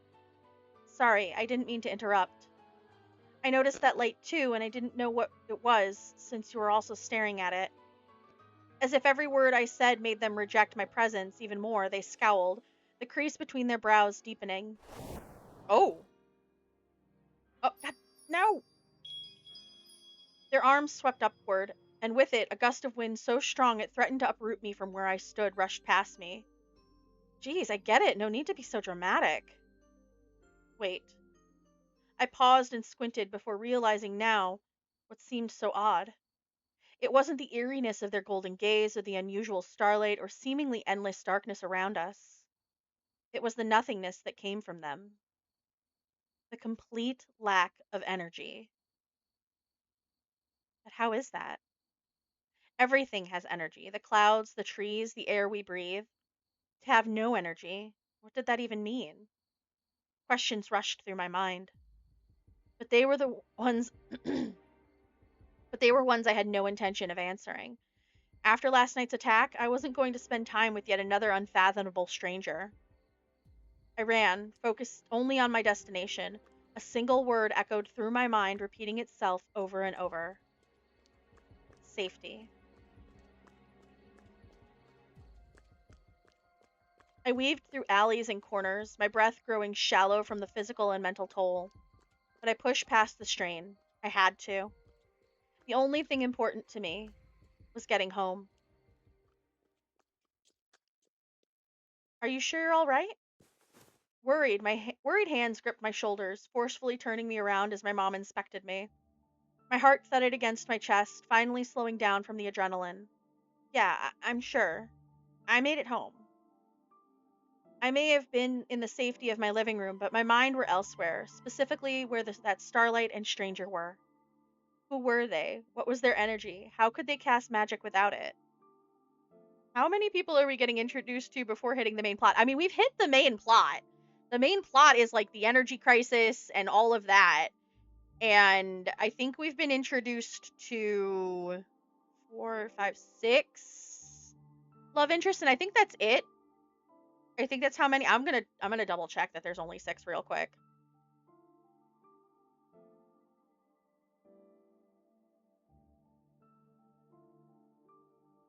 One, two, three, four, five, 6. Yeah.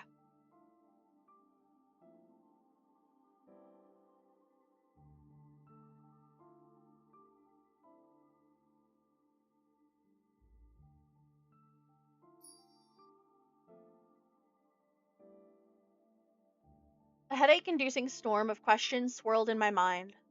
I thought I wouldn't need the answers, that these questions and their desire to answer them would be left behind when I ran. But it was clear that wasn't the case. Mom pulled me from my thoughts and into a hug. I'm so glad you're okay. I told you, didn't I? I tried to flash a reassuring smile, failing miserably as a grimace graced my face instead. What happened? You burst through the door in a rush, too.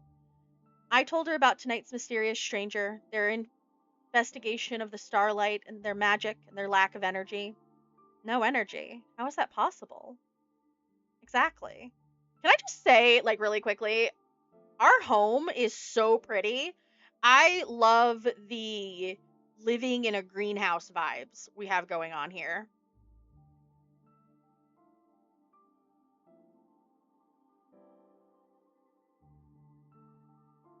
Like, I would. This is like definitely a place I would happily live in.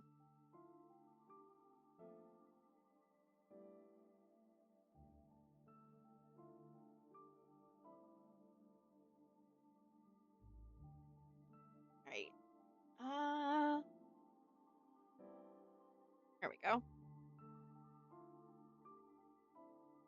Had to take a second. And one of the things that like I don't know if any other streamer deals with it, but when I'm doing a lot of talking, and especially when I'm reading for visual novels, my lips get so dry so quickly, no matter how much water I drink. So I'm constantly reapplying lip balm.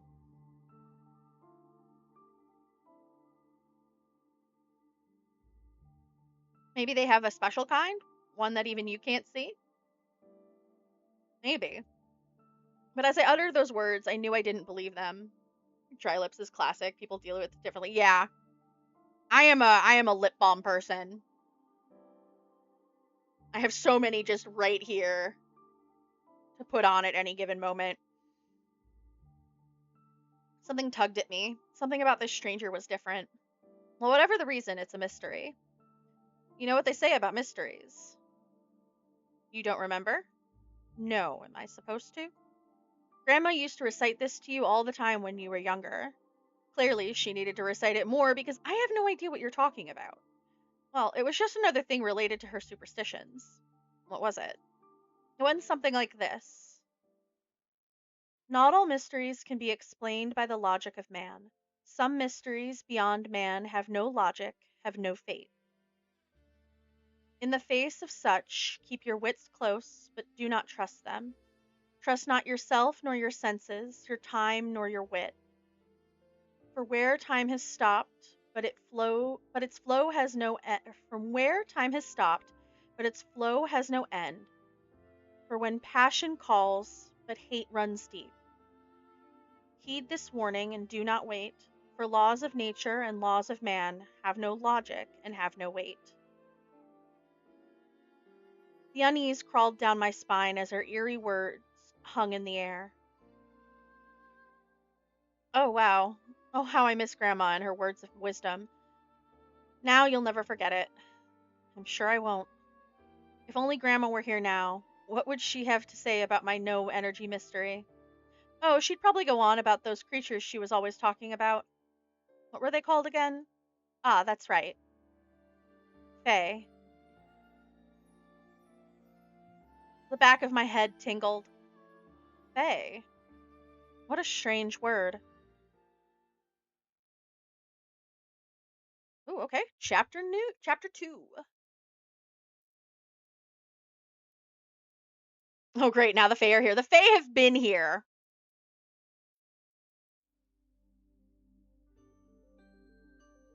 Cool air brushed past my face, chilling the top of my cheeks. As I closed my eyes, I focused on the stillness of the early morning. What do I do about these strange people I ran into? I should probably report it, but to who? Maybe Kimura or someone else at Central? And yet I was filled with uncertainty. I don't know the first thing about these strangers, who they were, or even what they were. Fae, was that really what those people were?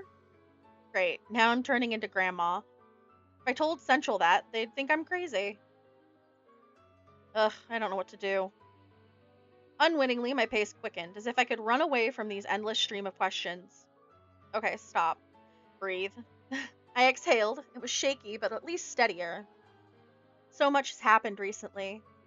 The endless clients, the overtaken incidents, been being brought into Central, running into dangerous strangers. It hadn't stopped. I just want someone who will listen to me. Oh, Aurora? A clear voice pulled me from my tangled thoughts. Etza? Memories of our meeting, the safe and open space they held for me, rose to the surface, and I wondered whether their presence was a blessing in disguise. Are you headed to Central? There are some people requesting my services, so I'm to meet with them today. Oh, we finally get to hear your voice.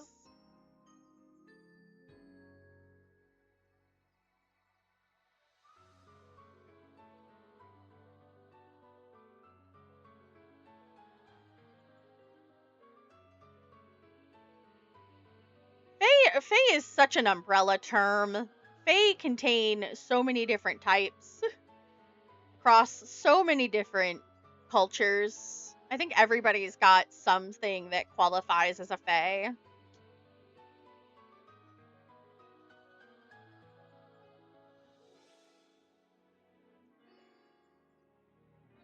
It's early.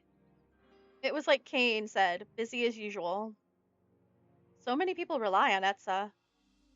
Would it be okay if I did the same? I'm heading there as well, actually. Would you like to walk together? As they moved close, I fell into the serenity of their presence, and ever so slightly, my tension eased. I'd love to. We walked together, back onto the path Etza had found me. As silence settled over us and morning birdsong filled the space instead, I considered telling Etza about the strangers. With their gentle presence, I was certain it would be easiest to tell them of all people. And yet I couldn't. I didn't know where or how to begin. Is there anything on your mind that I can help you with? They didn't know the half of it. So Fae is for when you don't know what mystical creature it is. A little bit. A little bit. Still, my words failed me, and my silence continued. You don't have to respond if you don't feel comfortable. The air around us felt warmer at their smile. The edges of my lips tugged upward into a smile, an unwilling and fake facade that hid my true feelings. What I went through wasn't easy to talk about. It required a vulnerability and openness I wasn't ready to show just anyone. Just the thought of opening up to Etza sent a flurry of questions through my mind. What if I told them, and what if they thought badly of me? That I was weak? Or that it was my fault somehow? My hesitation filled the air. It was heavy and suffocating. Can I trust Etza to give me the safety I need for something so personal? The serenity of their office tugged at the corners of my mind, and I knew my answer. Ahem. A couple of nights ago, my voice caught in my throat traitorously, revealing the distress I'd hidden until now. I desperately gathered my thoughts as I tried to form a coherent sentence. I mean... Do you have some time before your meeting? A bit. There's a nice riverbend nearby. I often go there when I have a lot on my mind. Would you mind accompanying me? I find it's helpful before I start my day. Yeah. I hesitated before nodding. It was obvious that this detour was more for me than Etza. But whether it was or wasn't, I knew now that any place by their side would feel safe. Clear, cool currents washed over the smooth gray stones below us. I mustered the courage to tell Etza this was it.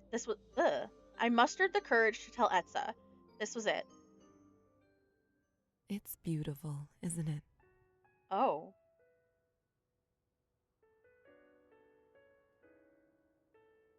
My mouth hung open at their sudden question, but they weren't watching me. Their eyes were fixed on the river below. My eyes followed theirs to the flowing stream beneath us. Leaves meandering lazily down the river, sunlight glistened off the water's surface.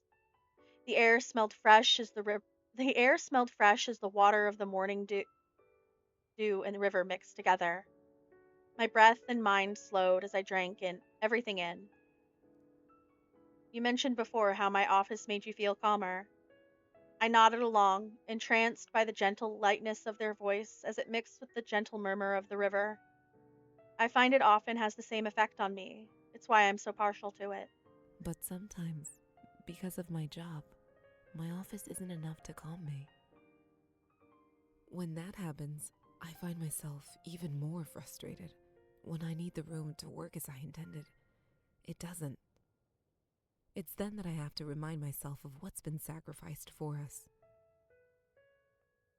The dragons of the past, they gave their lives for nature. And when all else fails, it's nature that I find myself returning to. Etza grew quiet, as if to give me the space to share what I needed to. And now that they had shared a small piece of them, I wanted to do the same. There's no easy way to say this, or any way that wouldn't make this conversation at least a little heavy.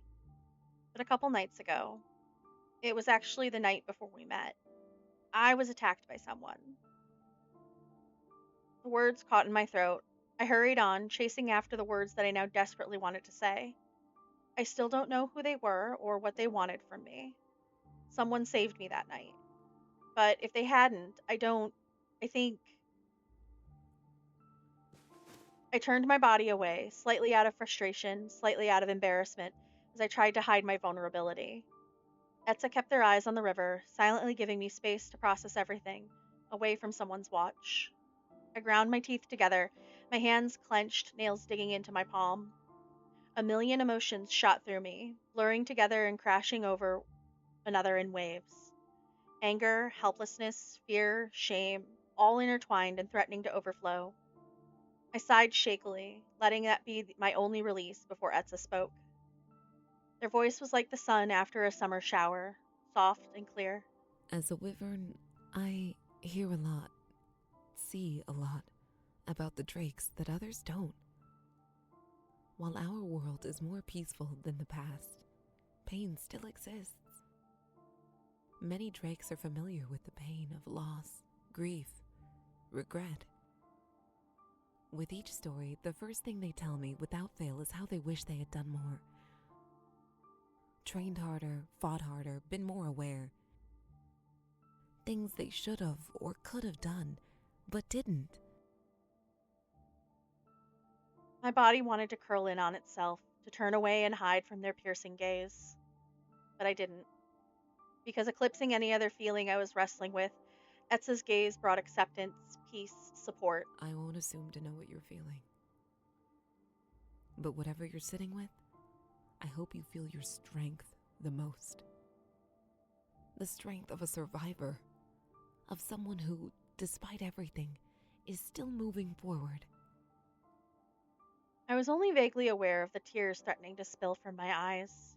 It's not fair that you have to carry what happened to you in the first place.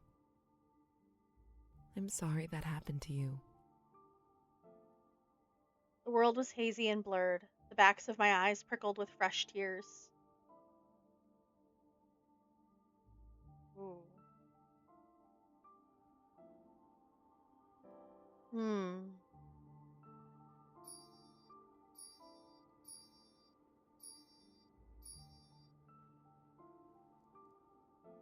I think I'm gonna use the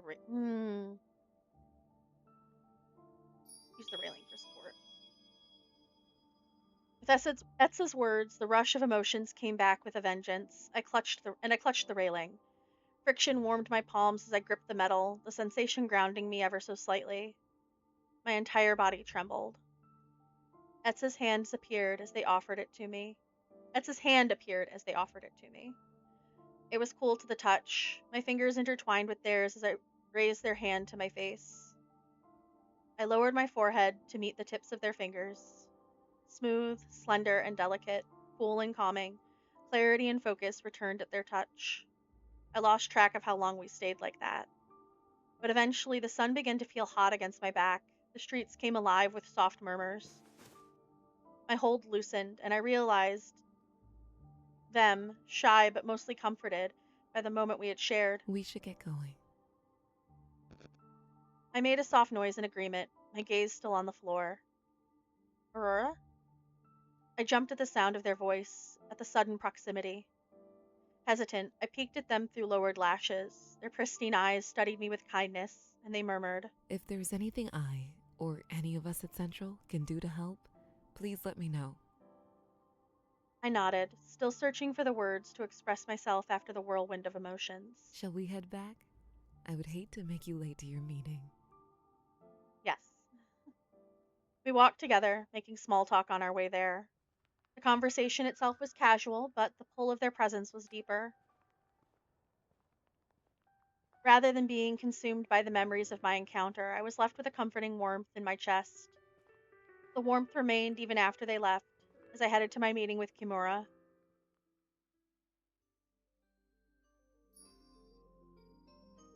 Very quickly, I'm going to save, because I haven't yet. I want to see what this is. Oh! I can see everybody's affection.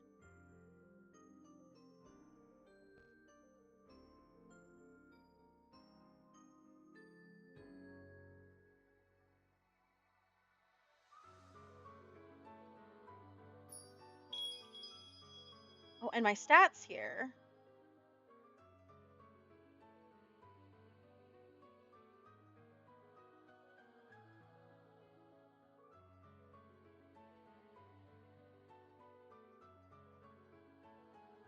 Bravery. Okay, so bravery exists within you. You simply need to hone it. Charming you may be, it seems your strengths lie elsewhere. Okay, but like all of my other ones are also at 20. So, let's see. Isa, I don't know who that one is. Dirk, Etza, Fenrir, Kane, and Kuna. I think Kuna and Isa are the two we haven't technically met. Like we've met, but we don't know their names yet. Looks like Etza's the one we're the most affectionate with currently, followed by Fenrir and Kane. So interesting. Okay. Etza dibs a little bit. Etza seemed to think something could be done at our last meeting, but I haven't heard any updates from them beyond that. Kimura's gaze was stern and absolute as I wrapped up my update. While he had been fine during our meeting with the Drakes, this time we were alone. He felt infinitely more intimidating in this setting.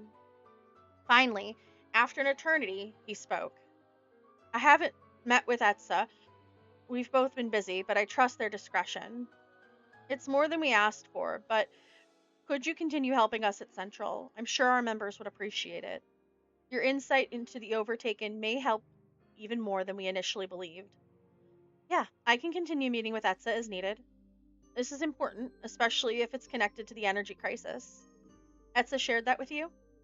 I had to push them a little, but yes, eventually. Interesting. Etza hasn't had a partner to help them lead the overtaken crisis. With your help, perhaps we can make headway faster than before. Whatever you all need. Kimura gave a nod of approval. Considering how well our meeting was going, I considered telling them about the encounters. Is something wrong? You know what? Let's tell Kimura about the encounters. Let's do it. I decided to bring up the strangers. Actually, there's something I wanted to talk about. I told Kimura about the stranger of the shadows and the one of the forest. But when I saw the golden hair one was up close, their energy was different. What do you mean by that? Well, to put it simply, they didn't have any. I'm still not sure what to make of it at all. I'm sorry to hear that so much has happened to you, especially back to back. Do you have any idea who these people are? My mind silently answered with what was evidently my new favorite word. Fae. I'm still not sure. Perhaps this is related to the Overtaken. With the Overtaken crisis escalating, it's possible some Overtaken have evolved into the beings you ran into. It's not impossible. The gnawing feeling in my stomach only grew stronger. Oh, no!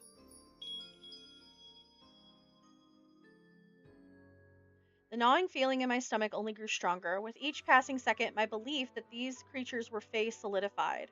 Why am I so hung up on this word?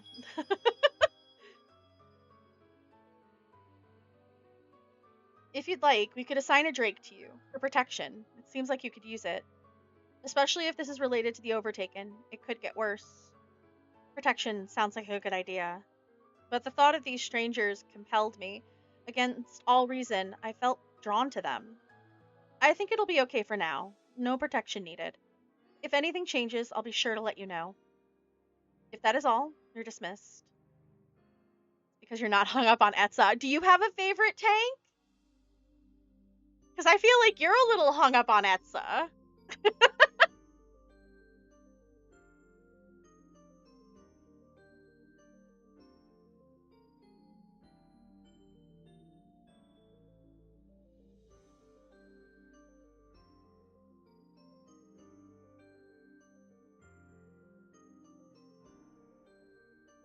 Oof, all of a sudden I'm freezing.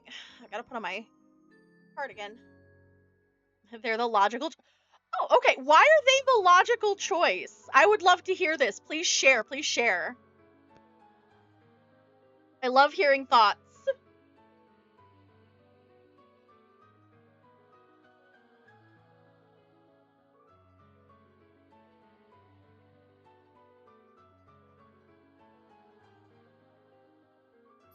See, I nodded, turning towards the door, eager to leave. I am going to continue while you possibly type up your answer, but I am interested in hearing it.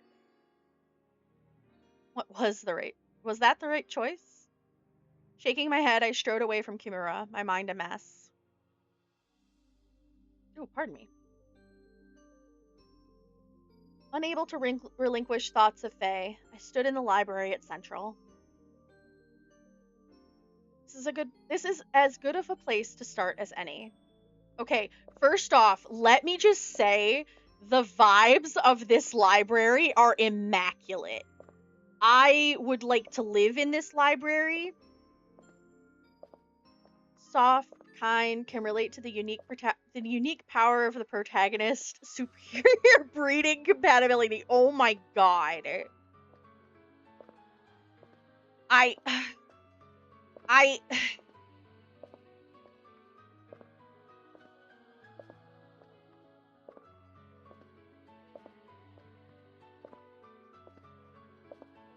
goodness.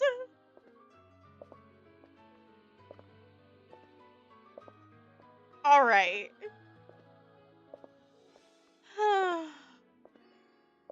I'm in love with this library, though. My steps reverberated off the dark mahogany floor as I approached the main desk. Hopefully the Hydra can help me. Oh, is that the name of the Hydra? Different from the other branches at Central, the Hydra is a lone position. They are in charge of maintaining the library, disseminating information, and are considered the most knowledgeable figure at Central. Oh, and they get a cool name like Hydra? That's so cool. I love that. Books lined the wall, their rich colors peeking through the lush greenery of ivy and moss. The smell of paper and ink filled the air as warm sunlight washed over the room. Oh god, this place is Aurora Nip. Okay, see, like, right over here where all these windows are, that's like prime sitting in the window reading a book nonsense area. Just let me live right over here with like some tea and I'd be good. Finally, I reached the desk, but stopped short at the sight before me. Is that? He turned at the sound. My suspicions confirmed. Turquoise eyes found mine, mirroring my surprise. Ah, it's you. His lips parted, but no further noise left him. Silence settled between us. Say something. He saved you, and you're just going to stare at him? Say something. I didn't expect to see you, Finir. You work at the library? I'm the Hydra. You are. You don't need to sound so surprised. And this is the library. Please keep your voice down. Sorry. It's just, if I knew, I would have dropped by earlier to thank you for the other night. Sorry, it didn't really come up. He shuffled his feet, but didn't make another sound. Oh, we're both awkward and quiet. I love it. He's quieter than I remember. So, did you come here for something? Right. Well, should I mention the Fae to him? Fenrir, Fenrir saved me from one of the strangers I'm trying to investigate. I don't want him to connect the dots. No, that's ridiculous. How could he possibly come to that kind of conclusion? Just act normal. I heard a term recently, and I've never heard it before, so I wanted to learn more about it here at the library. Okay, a lot of people come to the library for that. What's the term? It was Fae. Fae.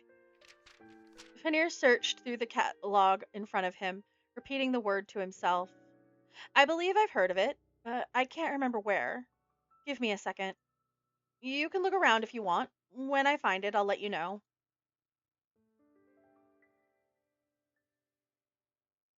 I'm gonna go and explore. I nodded and set out to explore the library with a sigh of relief. He didn't seem to react strangely. Hopefully, it's not as weird of a term as I thought.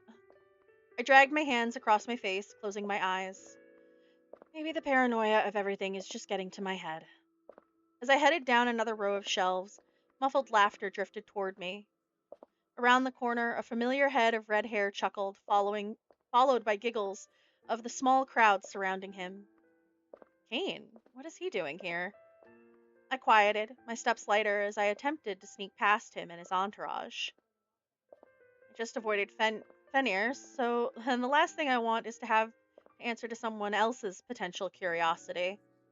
As I passed, his silvery voice whispered to the group, its playful tone floating through the air. I peeked over to see him leaning towards one of the group members, in much the same way he had with me just days before. Aurora?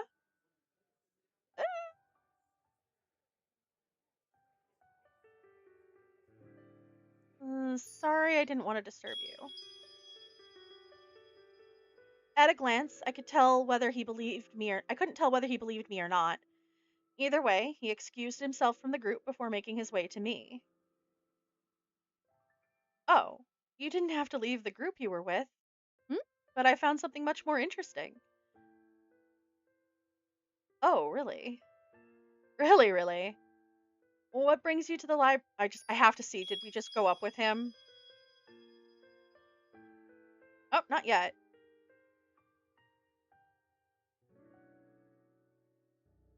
Maybe soon here. What brings you to the library? Looking for something in particular? Or do you just like to or do you just like to come to annoy our beloved Hydra too? Actually, I learned a new term recently. I'd never heard it before, so it got me interested. I thought the library might give me some answers. What was it? I might be able to help. I know my way around here well, if I do say so myself. You? I didn't strike you as the type to come to the library often. Is that so? Exactly what kind of person did you strike me as then?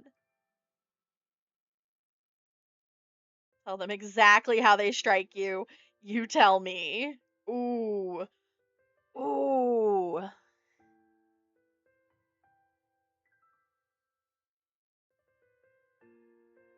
No, we're gonna be upfront with him. Oh, I don't know. Maybe someone who hits on people, not books. Kane gasped dramatically. Aurora, you dare doubt my sincerity? You almost sound like Fenrir. Oh, then pray tell, what were you doing just now? Study break? And what were you studying before your break? How to get enchanting people such as yourself to fall in love with me. Ah, smooth. Smooth talker.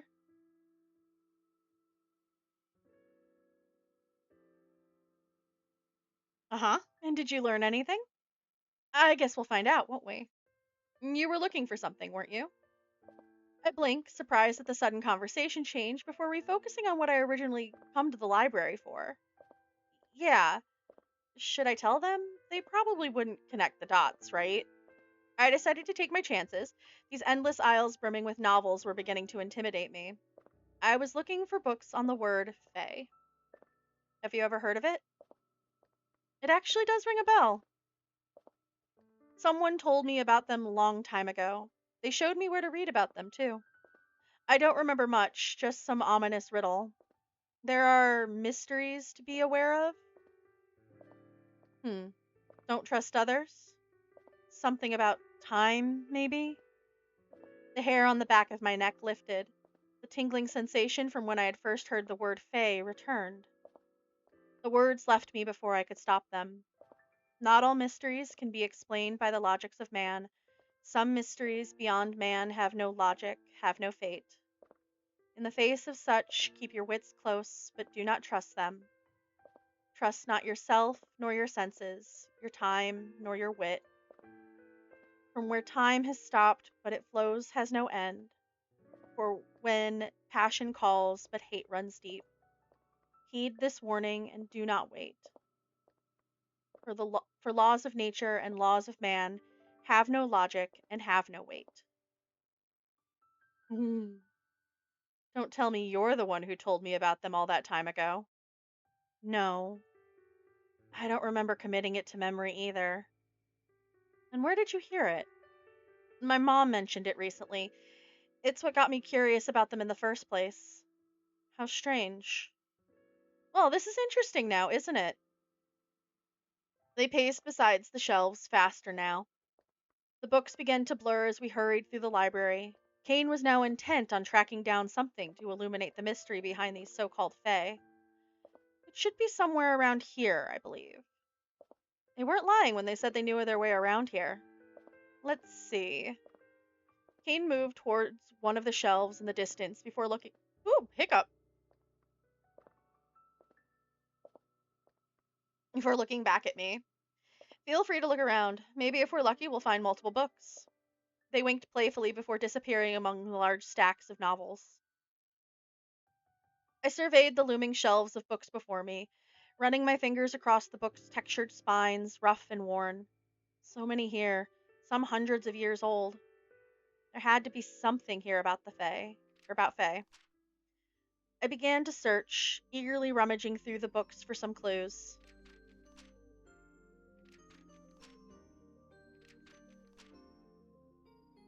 It looks like we've got a ad running, so I'll give it a second. Get myself a little drink of water.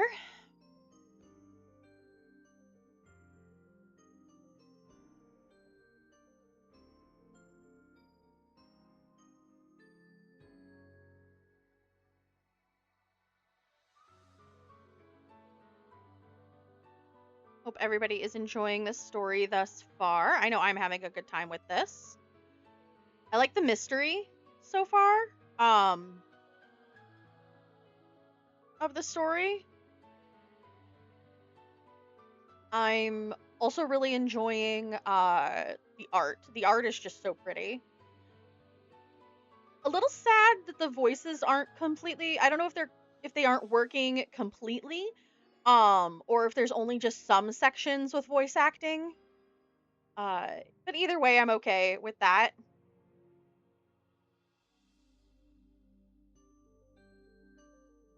To me, the story is just better. That's fair. That's fair.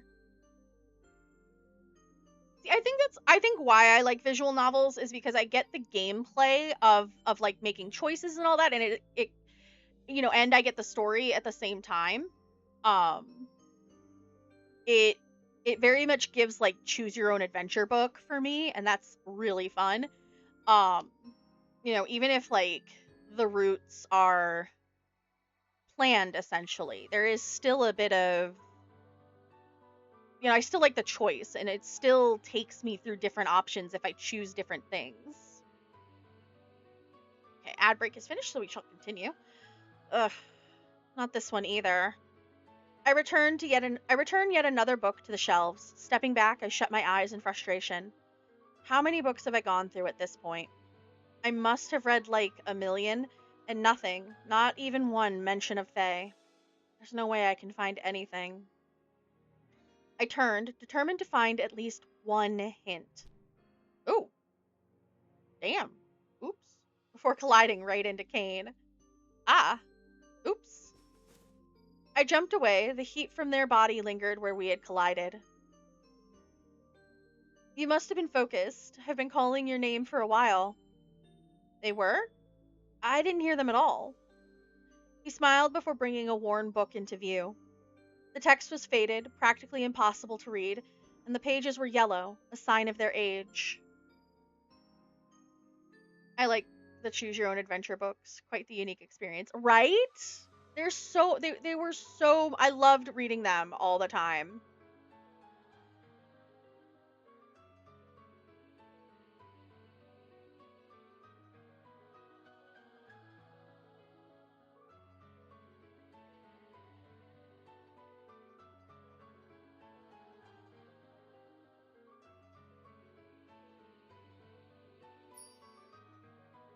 It's an old book, but it mentions Fae. I remember when I was a kid, I mapped one of them. Okay, that sounds fun.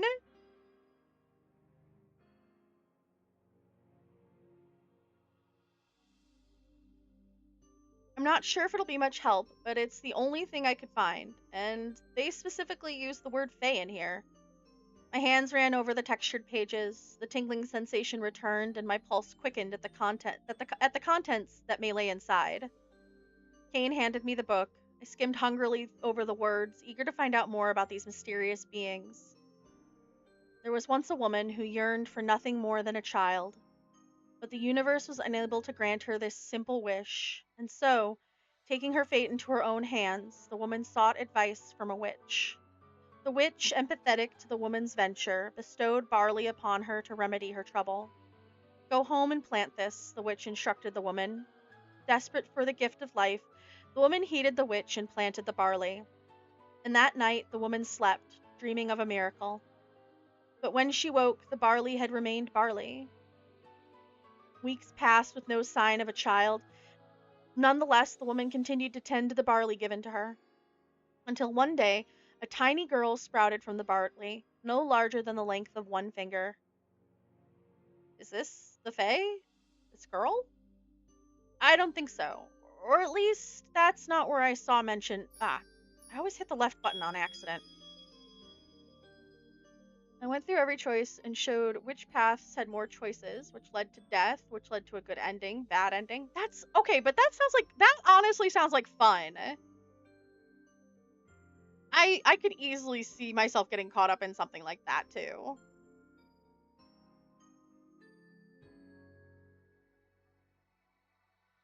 I don't think so, or at least that's not where I saw mention of Fae. Where did they start talking about Fae? It's limited, to be honest. I don't want you to be disappointed. That's fine. Something is better than nothing, right? He let out a soft chuckle, taking the book from me. Don't say I didn't warn you. His fingers nimbly turned the pages before returning the book to me. As he did, he leaned towards me, the warmth from his torso heating the area around us again. Here. Finally reaching the safety of an open field, the tiny woman and the swallow rejoiced. Their happiness was immeasurable, but the woman, now eager from the full embrace of freedom, left the swallow to explore the never-ending field of flowers. For some time the minuscule woman wandered, until she happened upon another like-sized person.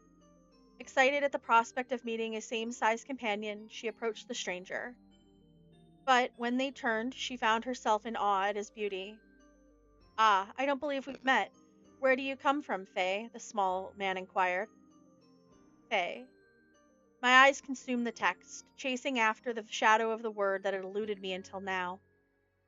Fae? What's a Fae? She asked, now curious of this new word. Surprised she did not know, he responded. Fae can be many things. They can be small or big. They can look like you and me, or like other creatures.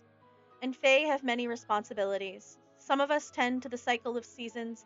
Some of us help grant wishes. I tend to the flowers of this field. The woman looked around at the myriad of flowers blooming, a sea of colors and textures billowing in the wind. You did this? She asked in wonder, to which the flower Fae nodded. I don't know much about the Fae. I'm just a human, as is my mother. But I've never... Dang it. Log. I don't know much about the Fae. I'm just a human, as is my mother. But I've never met another the same size as me, the small woman informed him. She found herself taking a liking to the small man before her, feeling a kinship that she'd never felt before. Oh, hello, Combat Cat!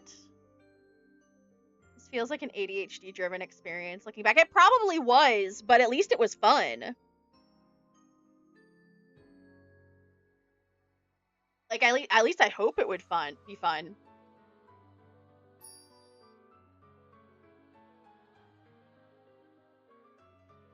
I have no idea mainly about the game itself. I just got here. Never heard of the game. Well, the game is pretty new. It only dropped like last week.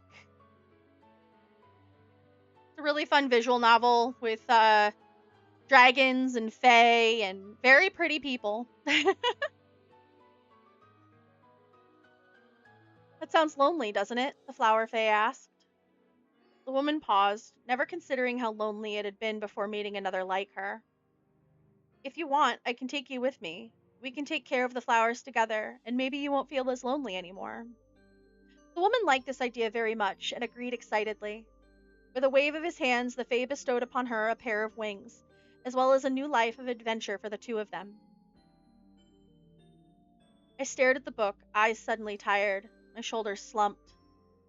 They did mention Fae, but why did it feel so unsatisfying? I drummed my fingers against the book, trying to piece the puzzle together. Maybe this is Fae, but a smaller flower creature is not what I ran into a couple nights ago. What do you make of it? I sighed at the fruitless results of our search. Nothing? Nothing that helps. I know I said something was better than nothing, but this... I chuckled, mostly out of hopelessness. Was it impossible to find information on these creatures? If you don't mind me asking, was there anything in particular you were looking for? I wasn't sure if I knew the answer to that question. I hardly knew anything about these beings in the first place. Maybe all I wanted was to see them mentioned in a way that felt... real? I'm sorry, what was that? Do you think they're real? These Fae? Do I think they're real? Actually, that was a dumb question. Forget I asked. Why would I ask him if he thinks they're real? I'm trying to keep the low profile on this research. I've never thought about it. My brows rose in surprise as Kane seriously considered my question. This is only the second time I've encountered the word, so I can't say I've reflected much on their existence. Based on this book, they appear human, right? Or is something we're familiar with, like an animal?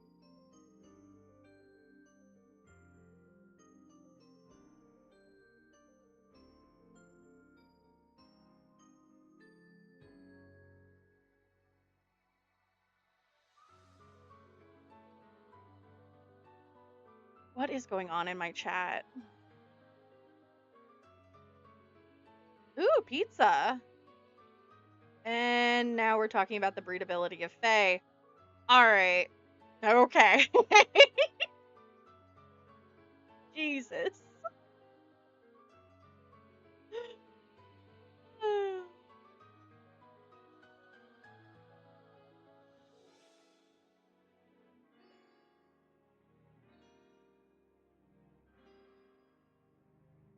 Based on this book, yes. And based on my own encounters with potential Fae. If that's the case, they can blend into our own reality. I don't see why they couldn't be real. After all, we can't prove they don't exist, right? We can't prove they don't exist. Why do you ask?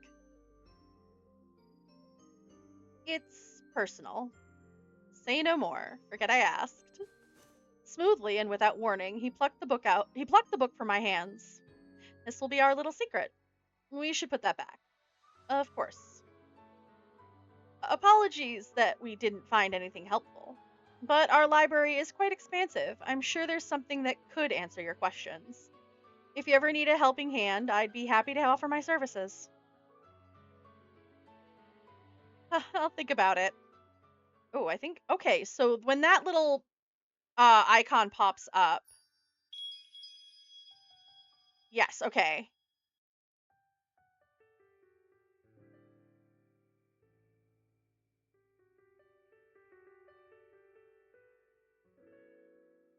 So, how did their stuff go up?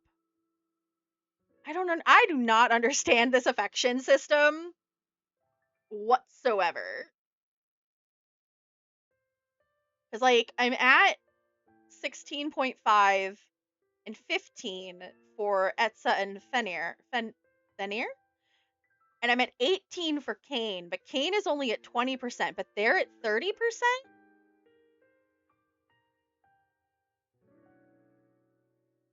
I don't understand. We'll figure it out eventually. We're just vibing, honestly. All right, as I headed home, I realized I had some free time on my hands.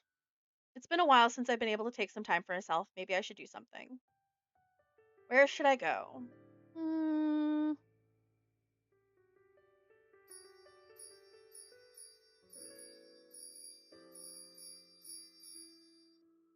All right, we'll go to the cafe.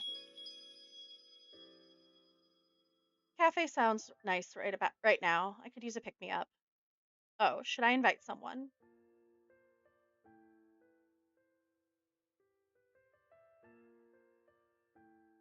Hmm.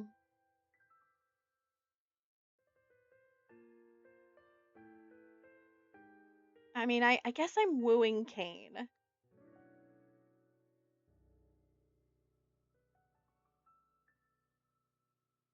Yeah, we're gonna stick with that.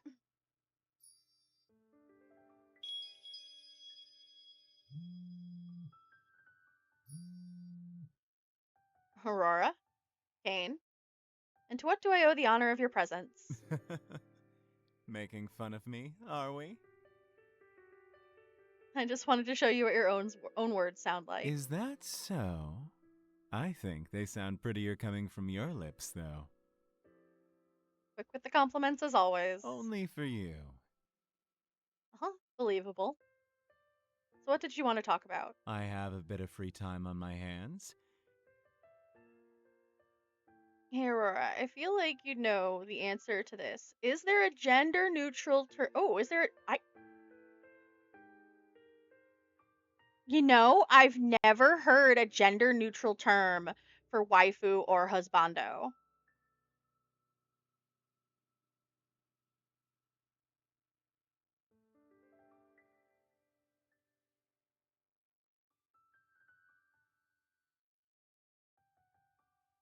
Internet, give me something here. Okay. Oh, thank you, Reddit. All right. Somebody asked on Reddit, gender neutral term of waifu husbando. This is a very serious matter in order to move on, not only as a society, but as the human race, to transcend our mortal coils as monkey and become unfathomable entities. We must find the solution to humanity's greatest question. What is the gender neutral waifu and husbando? The only thing I can come up with is fiancé or lover, since it sounds like the theme of Japanese pronunciation of English words, or what the West think they pronounce it as, but it sounds wrong. Fian- Fiancé sounds similar to the English pronunciation, and lava just weird. Any suggestions or opinions?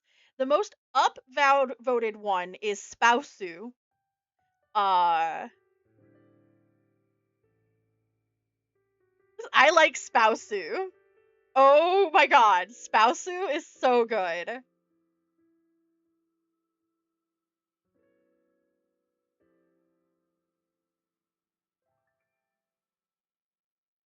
Yeah, so from what I'm seeing, the internet mostly agrees on spousu.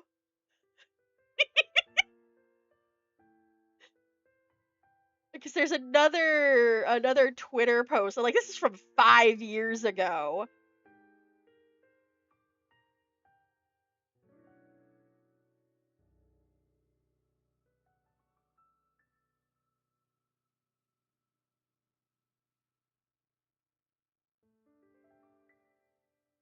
Okay, this is from 2020. Every once in a while, I question, why does Tumblr sexy man has a term despite so many of them having nothing in common, but not popular female characters that basically the same that's basically the same pair of tits with different hair that crops up every few months. Like, why did 4 separate people respond to this with waifu as if the word husbando did not exist? What's the gender neutral equivalent of waifu slash husbando anyway, for all the NB fictional crushes out there? Spousu? Betrothdo? Somebody responded with partner. Tips cowboy hat. Mate. Mate sounds kind of like a friend though, but it could work. And then yeah, everybody else is like spousu. Okay, so we're going with we have it. The gender neutral term for waifu or husbando is spousu. Now that we have discussed that, thank you so much, Blaze, for answering because I needed that. I needed that information in my life.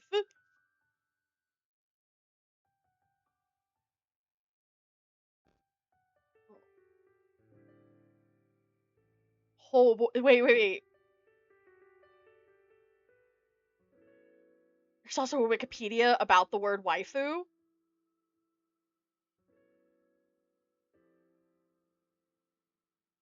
All right, it doesn't give that any answer for that, but that's fine. All right. Thank you, Reddit, as always. Right?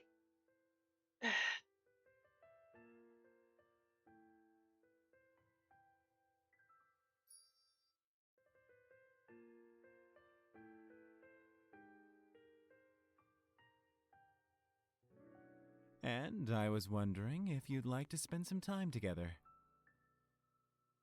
Yes, if you would like to go on a date with me. Will do. See you soon. All right. The smell of coffee, vanilla, and sugar hung in the air as I entered the cafe.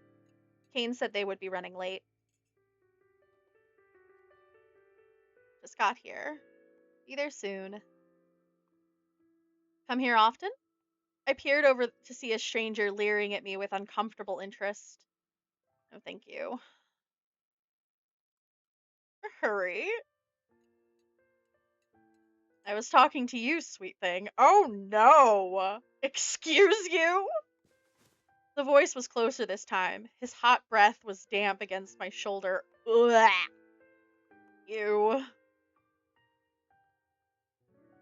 Punch him. Keep ignoring him.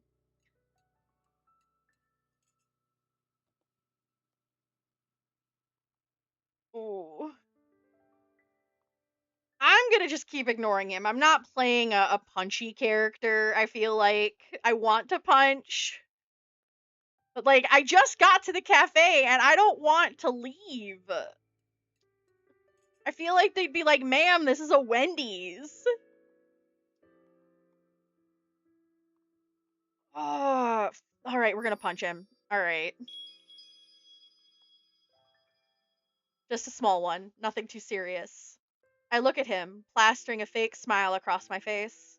He grinned back in a way that was entirely off-putting. Too toothy, too entitled, and far too self-satisfied. He placed his clammy hand on my arm. Now I was certain. I pulled my arm back, fist clenched, ready to snap it forward, right at his. A warm hand held my shoulder. Silky, stray hands of hair soon followed, lightly brushing against me. Out of the corner of my eye, I spotted a familiar shade of crimson fire. Chasing trouble, are we? I'm not. I wasn't talking to you, love. My words faded at their tone. Under the smile, under the playful words, was a voice. A voice I wasn't familiar with. It was lower, darker, tinged with anger. The stranger hesitated before feigning confidence.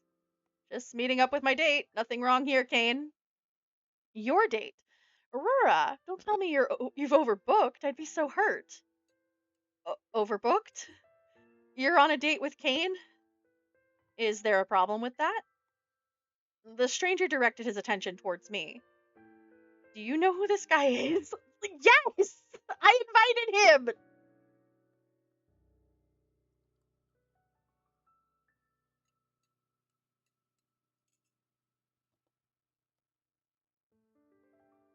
Don't waste your time. All he's good for is keeping your bed warm and everyone knows it. Ooh!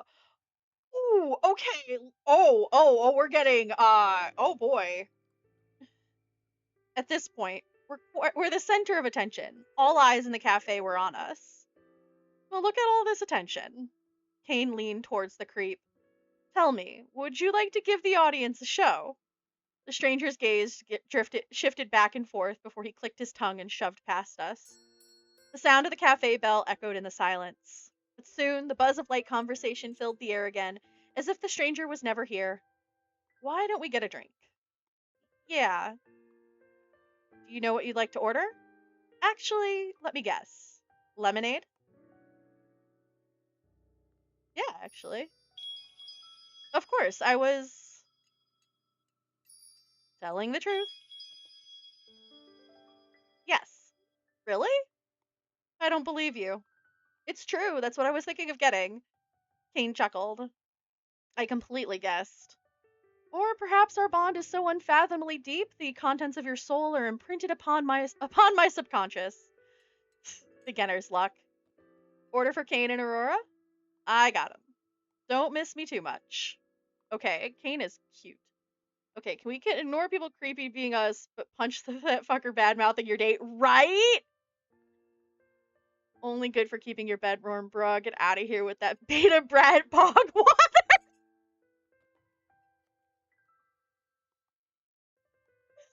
I love that y'all are like, oh no, we're not talking bad about the red haired boy. Like, that's so good. Mwah.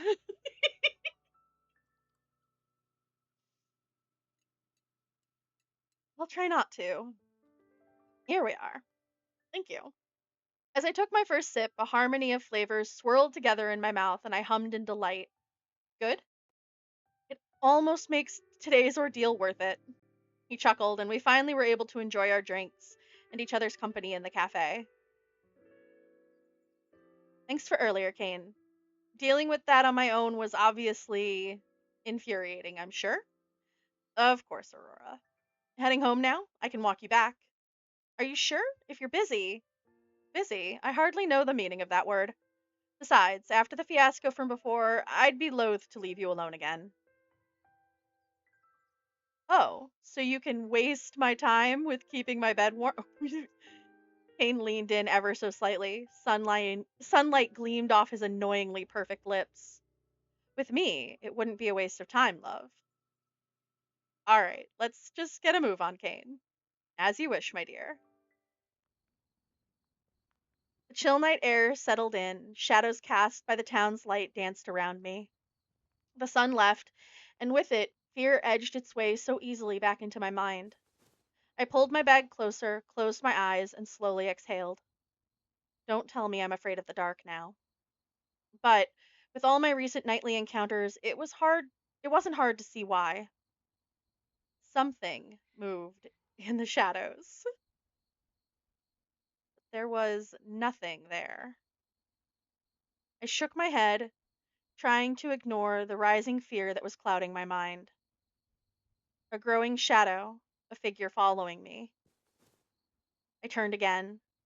Nothing. My heart pounded in my chest. Breathe. Again, I pulled my bag ever closer to me, as if it could shield me from the darkness. But I couldn't shake the idea that something, was following me. The hairs on my arms stood up. A familiar sinking feeling made its way into the pit of my stomach. I pulled my communicator out. It shook in my hands as I considered who to call. Maybe I should call.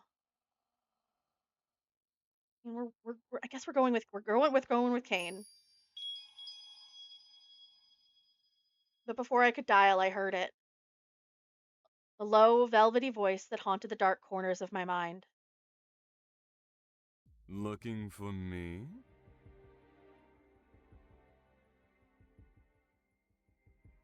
Oh. Before me, emerging from the shadows themselves, was the stranger who had attacked me.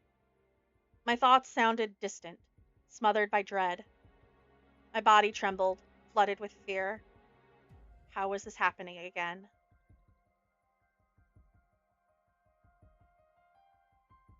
But this time, I wouldn't let it end the same way.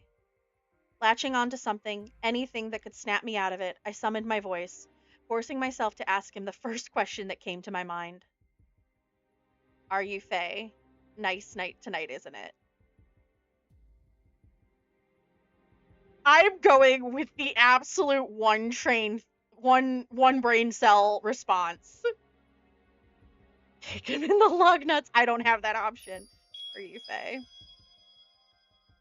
My voice rang out clearly without hesitation. Focus grabbed hold of my body as I did it. Now, where did you learn that, little one?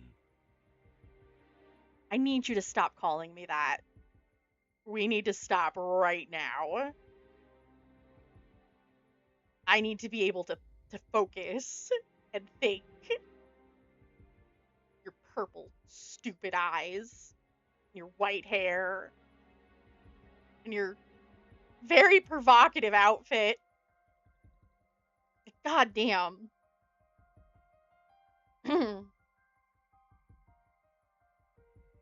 Yeah, this, like, that smirk.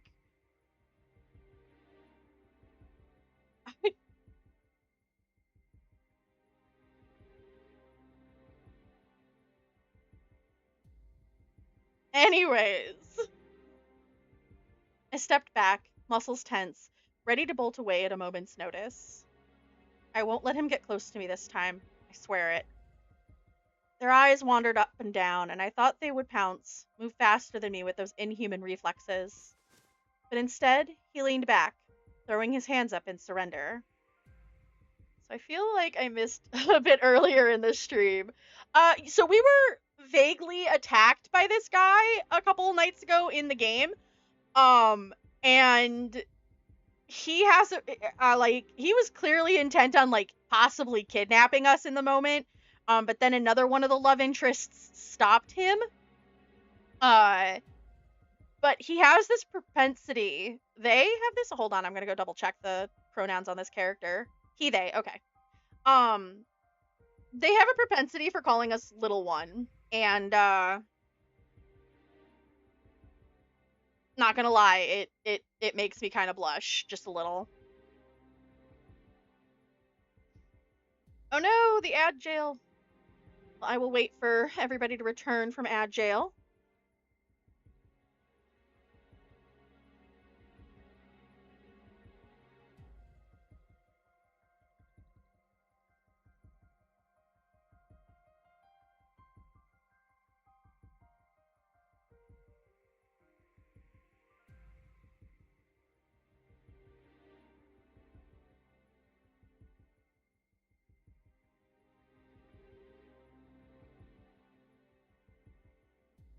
Take a second to like have a little snacky snack. I got these chips recently. They're bacon grilled cheese flavored Lay's, and they're pretty good. Everybody else who's tried them are like, these are wrong and terrible. But I've been like, yes, I'm gonna fuck these up.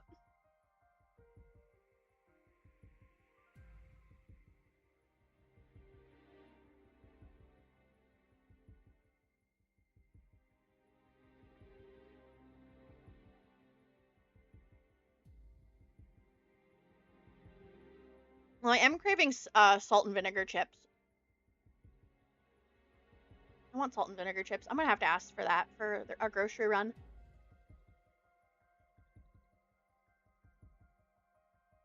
Okay, but how are you supposed to think straight with a voice like that calling you little one, though? Right? Right? Like, that voice. And we all know, we have all watched me fold for just a voice. If Slay the Princess and Voice of the Cold taught us nothing, I will fold for just a voice. Which I don't know what that says about me, other than I clearly have some sort of like auditory kink.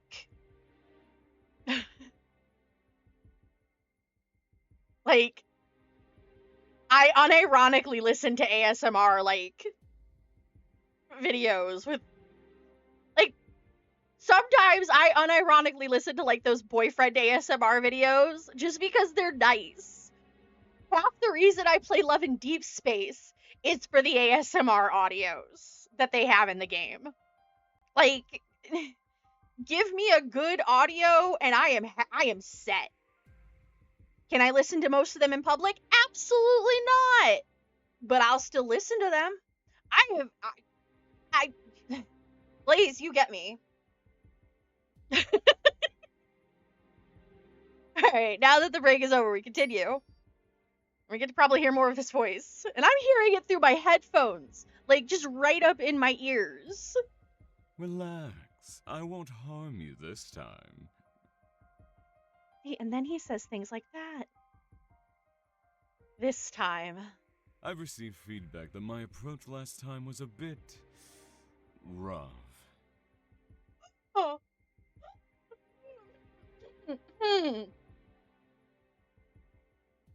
Find yourself a partner who can make you swoon with voice alone. Exactly!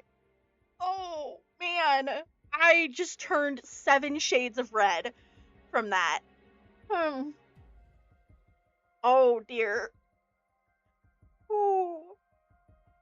Everybody earlier in the stream was like, what does it look like when Aurora folds? This, my friends. This is what happens when I fold. Oh my god, I'm not even pursuing this person, but I need to. But I've locked it. Oh my god.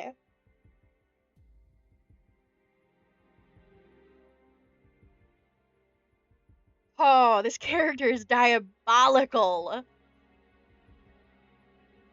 Oh, okay. A bit rough. You basically manhandled me. They pause, brow raised in surprise, before they chuckle, a deep, slow, nonchalant noise. Did I say that out loud? All right. I apologize. I didn't know what to do at the time. I'm a bit new to this. I hope you'll forgive me. They cocked their head, eyelids lowered, watching me like how a wolf might its prey. My stomach twisted into knots, and yet I ventured further. I wanted answers. And he was going to give them to me. Not going to answer my question? I'm afraid I'm not at liberty to say.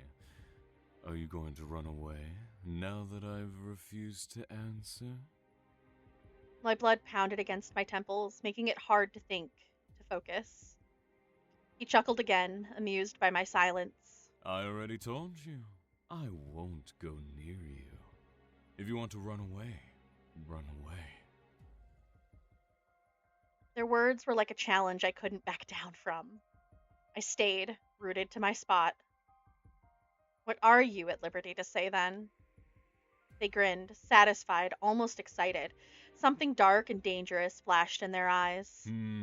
Not much if I'm honest.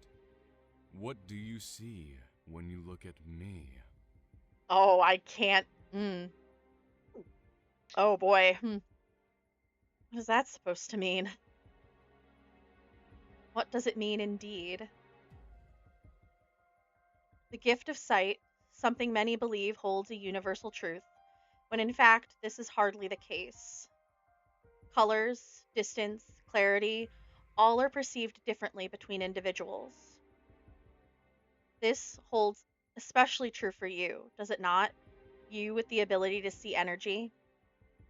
Tell me, Aurora, with a gift so extensive, how do you differentiate between what others see and what you are able to? Do you know how to? You do? Extraordinary. I'm curious. Would you indulge me with a demonstration?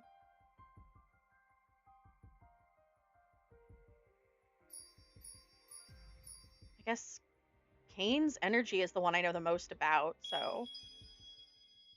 The object of your affection, perhaps. I jest. It is not for me to know. So, when you wish to see the world with a new lens, what is your process? You press Q?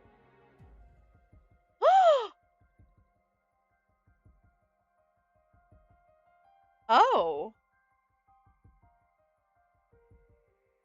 I'm unaware of what that is. Perhaps it's something only you can access as the seer of energy. I love that. How they're tying it into the story without taking away from the narrative, so to speak. I think that's what the words I want to use. And to see the world as others do, what is your process? You press Q again. Fascinating. Not only do you possess the gift of refined sight, but you also possess the ability to turn it on and off as you see fit. I wonder, is this the answer the silver hair one seeks? What do you see when you look at me? Okay, what happens when we hit Q? It has to do with energy. Wait. Realization hit, and I cursed myself for taking so long to notice. You have no energy. Oh yeah, no, I'm hitting Q and there's nothing. So they were right about you.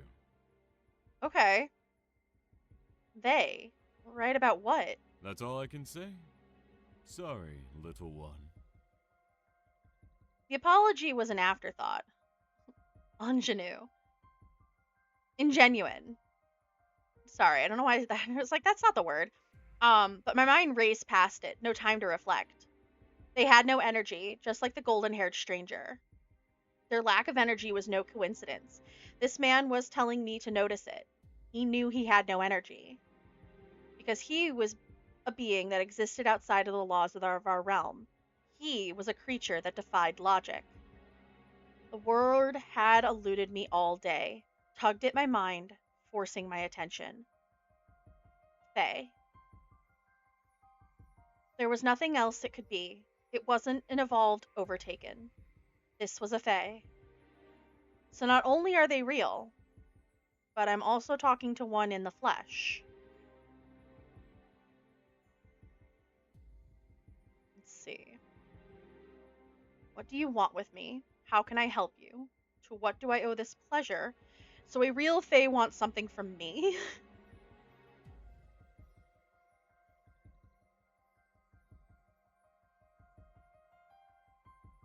Hmm.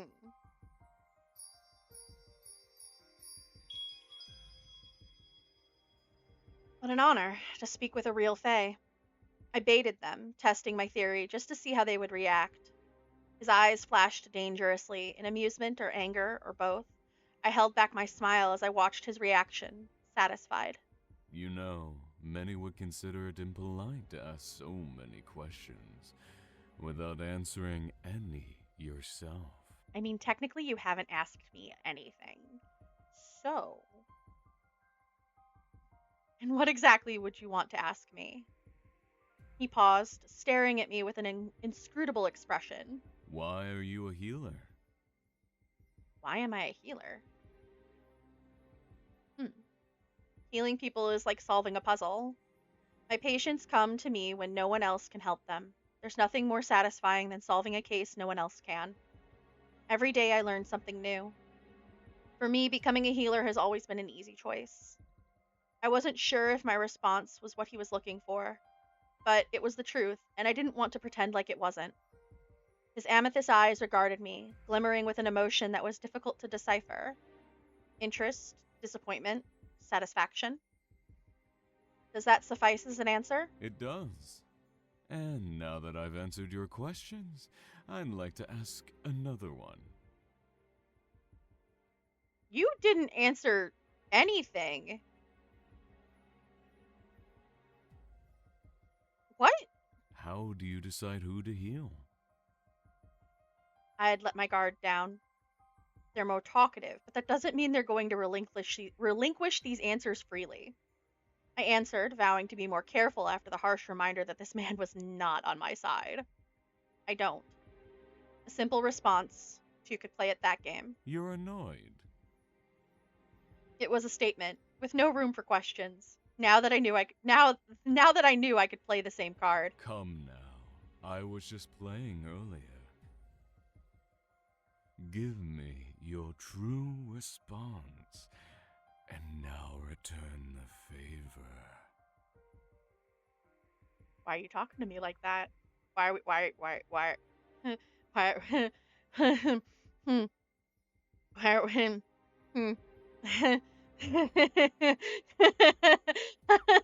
I'm in danger. Oh, no.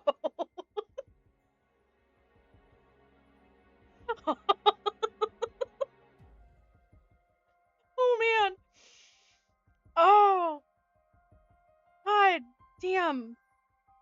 Right, his voice swirled around us, lingering in the air, toying with my mind, as if his words were caressing me, urging me to respond and give him what he wanted. I grit my teeth, struggled to fight back. I help whoever needs it. If someone asks me for help, I help them. It's as simple as that. So don't so I don't decide who to heal. I heal everyone. My body relaxed upon answering, as if freed from the stranger's shadowy clutches. Okay, so clearly they don't register having energy, but they clearly have some sort of magic. This is the sound of a nervous fox. Yes! I'm a bit nervous. This character is a lot. Like, I,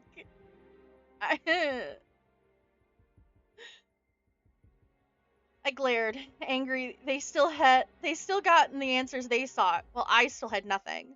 I mean, that's just honestly the Fae for you. What was that just now?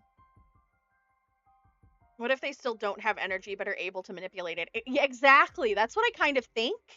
That's what I think at the moment.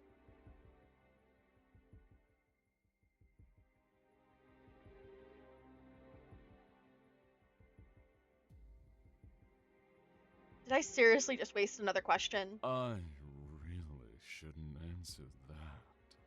But since you've been so good tonight, I'll reward you. That was one of my powers. Okay. Though, if I'm being honest, you shouldn't have been able to sense it so easily. Your awareness of dragon energy must be quite thorough. Dragon energy. That was one of their powers, but my ability to sense energy helped me. I must say, this has been quite interesting. I have to thank you for entertaining me tonight. But I regret to say our time for tonight draws near. Until next time. Wait. Night itself seemed to engulf them as their silhouette disappeared before me. Okay, so while I cannot see their energy with the Q situation, whenever the power has been used, the edges of here get a little misty. So it's clear that I'm seeing it or observing it in some fashion. My thoughts raced through the answers they had given me, the questions that remained. Where did he go? Out of the corner of my eye, the air seemed to shimmer. Whether it was a trick of the light, the moonlight, or something else, I didn't give myself time to ponder. I read about you at the library, about Faye. Nothing there matches anything about you.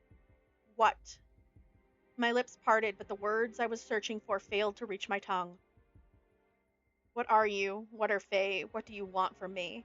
A million questions raged through my mind, but I knew deep down I wouldn't be getting the answers to any of them. The library? His voice whispered through the shadows. I don't think you'll find much about me in that stuffy little place. If you want to know more about me, all you need to do is ask. His deep voice purred into my ear, and something caressed the tips of my cheek. I whirled around. But where I had earlier felt his presence, I was now met with nothing, and I knew that he was finally gone. A glimmer caught my eye. Small particles floated in the air like starlight, just like the other night. So that was from him as well. I sighed, bringing my hand to my temple. Turning towards home, I felt overwhelmed. My mind and body reeled from all the answers or lack of, and these new mixed feelings towards the stranger. Did you control yourself this time, Kuna? Yes, and you were right. She responded much more positively this time than last time. I can't believe you manhandled her. Actually, I can believe it. Perhaps you've forgotten, Killam, but it's dangerous for us to be seen. At the time, I didn't think I had a choice. Well, we're lucky they were you were well, we're lucky they were willing to even give you a chance given your previous behavior. Ahem. So, did you end up learning anything this time, Kuna? They will be able to help us, I'm sure of it. And based on tonight, I think there's a way to convince them. Medina? Apologies. I never thought a day like this would arrive. Agreed. I was surprised myself. The court could use this, even if it's just for the sake of hope. Continue observing them until it's time. We must be careful, otherwise everything could backfire. Understood. Make sure you don't scare her off again. Be good. Don't worry. You have nothing to worry about. Chapter 3, Fading Dusk. What time is it? Okay. Of course, we end around 7. I'm not sure how many chapters there are necessarily. Going to just quickly save.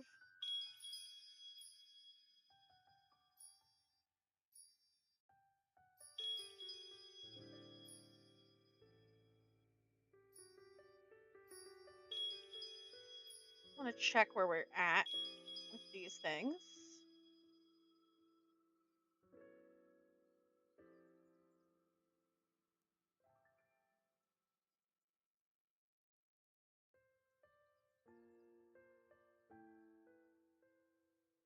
Alright. What's our stats like?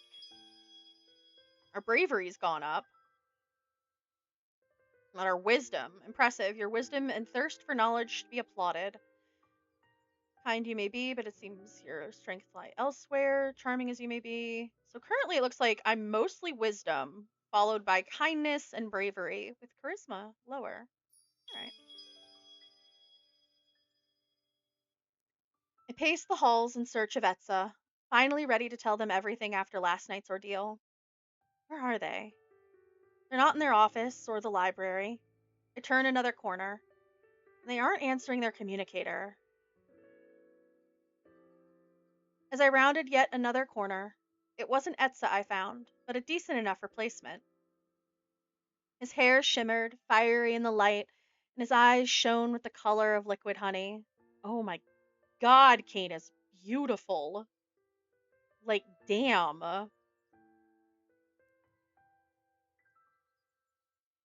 Oh no, our streamer isn't very charismatic, but surely chat can make up for it. Okay, like in the game, I'm not very charismatic, but I do believe, like, in general, I am a very charismatic individual. It's just not being reflected very well through the game, the game's stats. Also, just, everything about this is attractive. I just realized that I'm going for the redhead with the golden eyes who's wearing a black sleeveless turtleneck.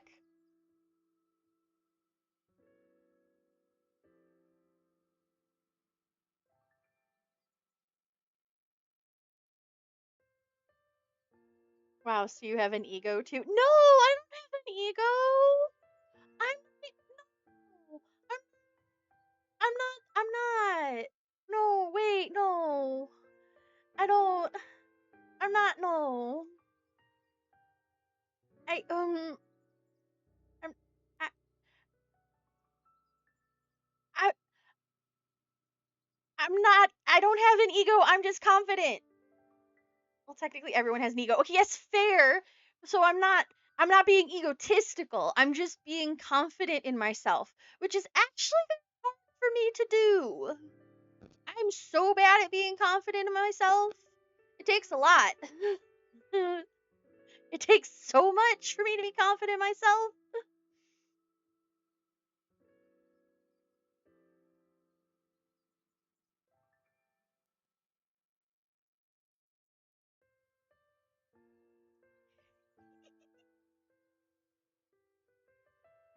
Well, thank you, Blaze.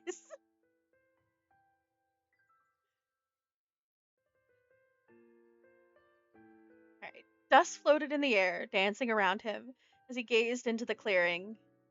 It was a scene I had seen before. This was a glimpse into Kane when he was alone. It's like that time during our picnic.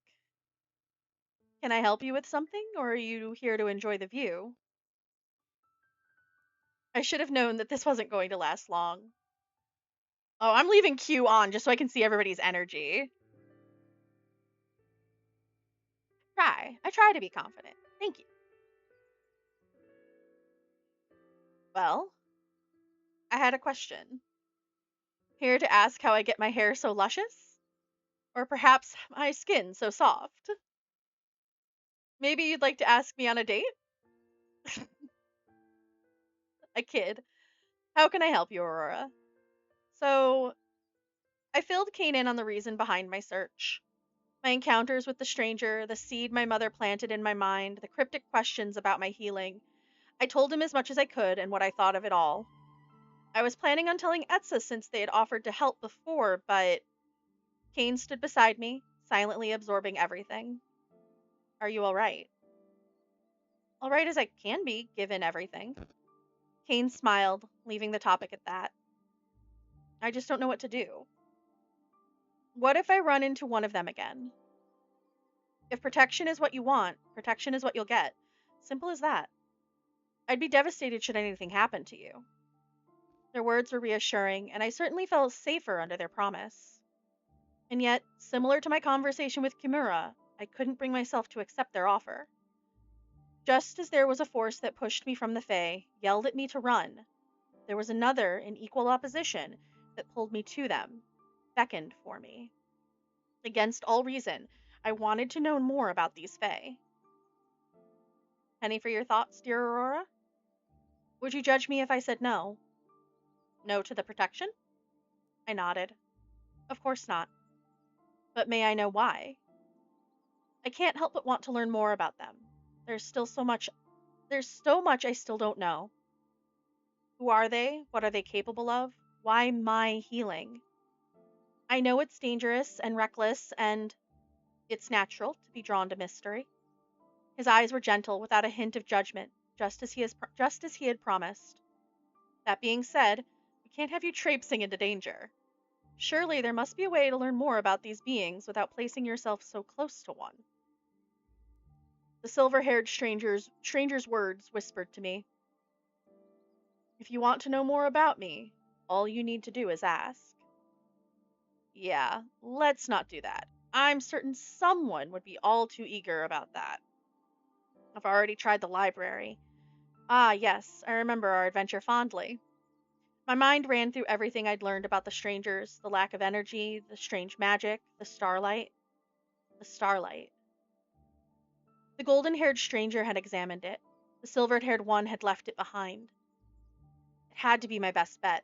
They're both connected to it. One of them has always left something behind. It's small, but it might give me some kind of lead. Perfect. I only ask that you bring someone with you, just in case. Not protection, just a friend.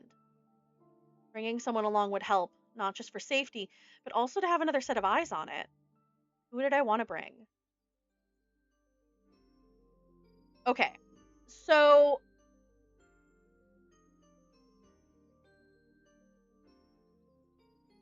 Kane would technically be the obvious option here. Part of me wants to say Etsa, only because Etsa can also sense energy and might be able to sense it in a different way than us, but I don't necessarily know if that's applicable here.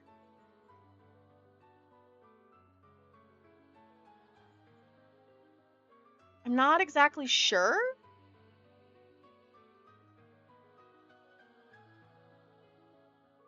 Hmm.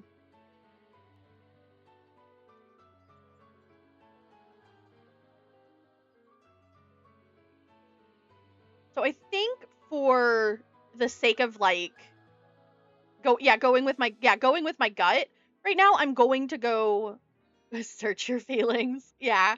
I think I'm going to go with Kane. I'm going to go with Kane just because like that's where my gut is telling me right now to like if I want to continue the relationship here that we're building. Um so that's what we're going to go with. And what's great is I can play this more and we can traverse other routes later. Do you want to go with me then, Kane? I'd be honored, though if this is your excuse to spend time with me, all you need to do is ask. You wish I wanted to spend more time with you? I do indeed. Always so quick to flatter. It was your suggestion to bring someone with me, so now you have to pay the consequences. Gladly. Shall we head out then? I'll do my best to make sure nothing happens. Wow, with words like that, you actually sound like a drake. They do say I'm one of the best. Many would pay good money for these personal services. Wow, I'm flattered. Kane laughed alongside me as we made our way outside of Central.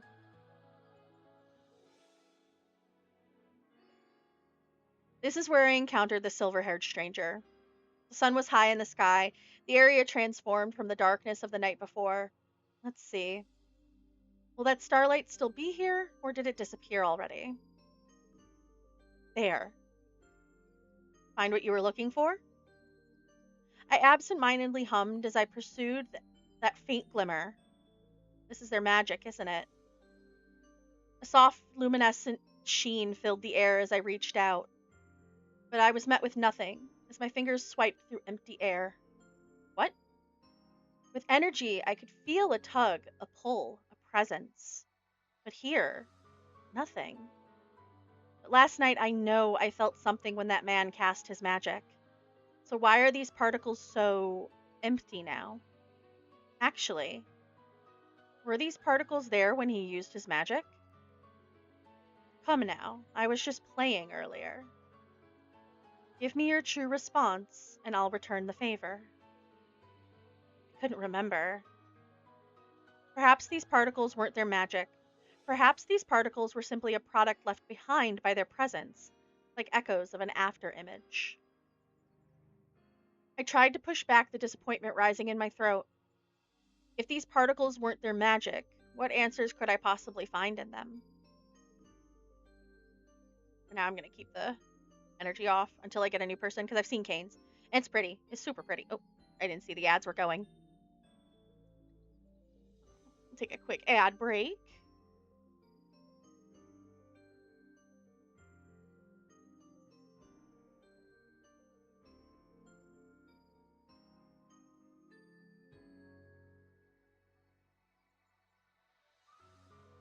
Take a quick water break.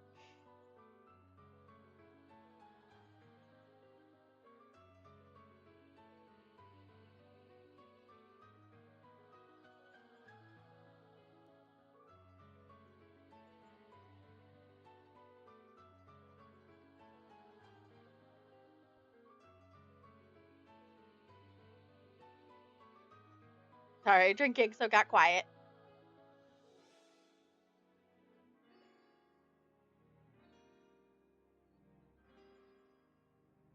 All right. Are you all right, Aurora? Just frustrated. I laughed bitterly at the dead end. The stranger who attacked me leaves this light behind. And it's here, but I don't know what to make of it. I feel like the answer is staring right at me, but I sighed, aggravated. Kane squatted beside me, abandoning his temporary patrol spot. How can I help? I'm not sure if there's anything you can do to help. If the particles hold no information. Kane smiled. That mischievous glint in his eyes shone. Try me. This... I gestured towards the floating starlight. This is what I thought could give me a lead. But it's not giving me anything, any of the usual feedback I get from energy. And if I can't learn anything from it, if this is the dead end, I'm sorry, Aurora. What exactly am I looking at here? I know it's subtle, but if you just... Here, look. You see this shimmer in the air? The way the light bends and moves here? Aurora, I'm not sure I know what you're talking about. Our eyes stared at each other, Kane's with remorse, mine with disbelief. Am I disappointing you? I apologize. No, maybe you're missing it. It's hard to see. Let me show you.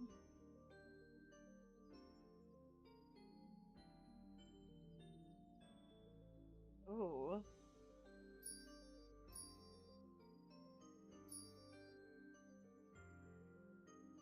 I'm gonna go with move them into a better position. I stepped behind Kane, motioning towards their shoulders. Oh, this is nice. I fought the urge to roll my eyes. I wrapped my hands around their broad shoulders, soft but firm to the touch, as I searched for the best angle to see the light. Here, do you see? Aurora, I don't think I see what you see. What? But the gift of sight, something many believes hold universal truths, when in fact, this is hardly the case. So only I can see it. Like how only I can see our energy. I wasn't sure what the significance of that was or how everything tied together, but at least it was a start. Success? I think so. These strangers can use magic. It's different from our energy, and yet I can sense it, feel the magic when they're using it, see the remnants of it linger in the air. So then, what does it all mean? I'm not sure. Maybe it's related to my ability to see energy. Maybe it's related to what that stranger is why that stranger is targeting me. I don't have all the answers yet, but I know it's more than what I was working with before we came here. Hello, I'm back. What did I miss? Well, we decided we're gonna woo Kane, which has been fun. Um, more Fae stuff. That's been interesting. I'm pretty sure I folded for the shadowy character, because he called me Little One again, and was using a voice that is honestly illegal, and Blaze agreed with me. We we found the gender neutral term for waifu or husbando, which is spousu. And we're just having a good time. We're on chapter 3 at this point.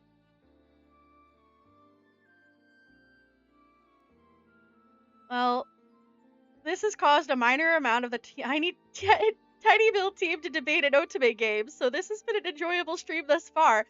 Heck yeah! Let's go! If I can inspire, if I can help in inspiring Team Tiny Bill to do an otome game eventually, I have done my work.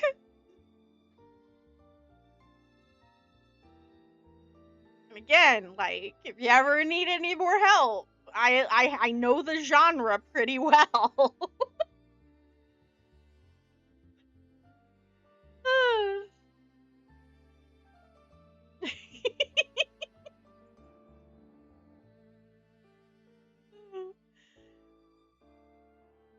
Yes, spousu. That is what Reddit told us, and Reddit has most of the answers at this point, so.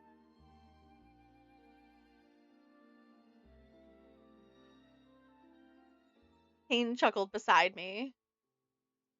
Aurora wants to get up close and personal with the note. I mean, it would be pretty cool. I've played them for so long. So, like, I have just a lot of, like, weird knowledge. And I haven't even played as many as I want to.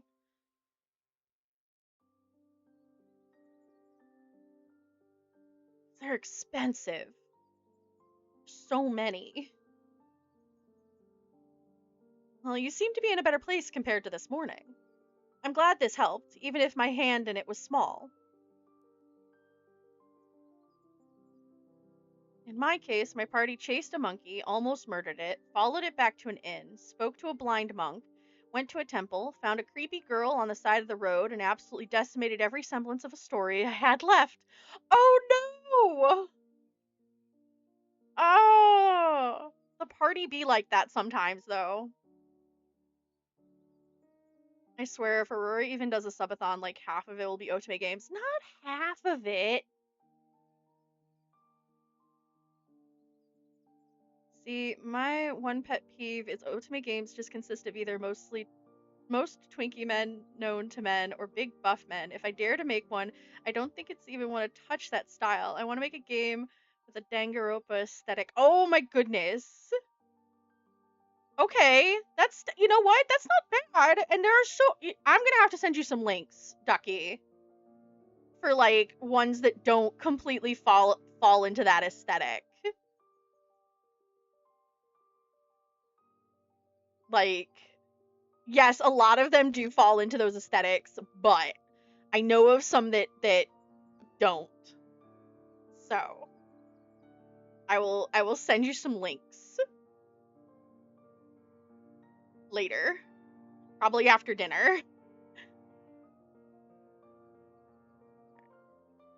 Kane, I couldn't have done this without you. Without you, I wouldn't have known this was something only I could see. Plus, I didn't get attacked, right? Not only were you here for not that you were here for protection. Right. I came just as a friend, or perhaps as something more. Whatever you came as, thanks, especially on such short notice. And for listening. Kane rose from his squat, offering his hand to me. Careful, Aurora, or I just might fall for you. I'm trying. You say that like it's a bad thing. Only if you can't handle me. I'd be happy to help again, should you ever need it. Wait, slow down. You're telling me that you think Fae exist? I don't think, I know. Honey, I told you about them as a joke. How long have you been looking into this? I know it's hard to believe, but for some reason I couldn't let it go. And today I found a clue. After last night, that silver-haired stranger left something behind.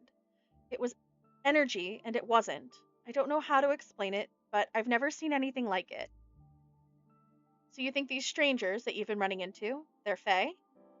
From Grandma's silly little saying about mysteries of logic and fate, where nature's laws don't apply. Yes, Mom. While I didn't appreciate her tone, I couldn't blame her reaction. So then what does this mean? Are you going to tell Central? Well, someone from Central already went with me. Really? Who? Kane? Oh, getting close, are you? Mom. Just kidding. I wanted to learn more about the Fae before telling everyone else. All I know is that they don't use energy. But what do we do with that? I still don't know what they're capable of, their motives, what Fae really even are. You know, there's this ritual Grandma had. To be honest, I don't know what it was supposed to do. It never really did anything. But I should have known. I didn't. I was like, can we see Mom's energy?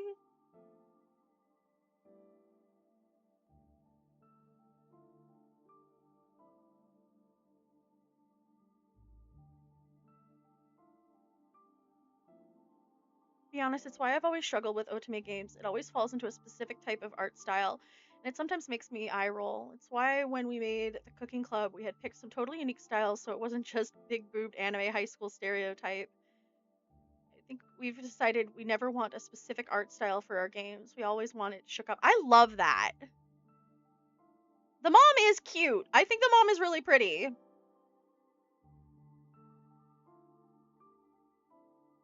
But since her teachings have gotten us this far, maybe it's worth a try? You don't know what it's meant to do? Didn't that seem risky?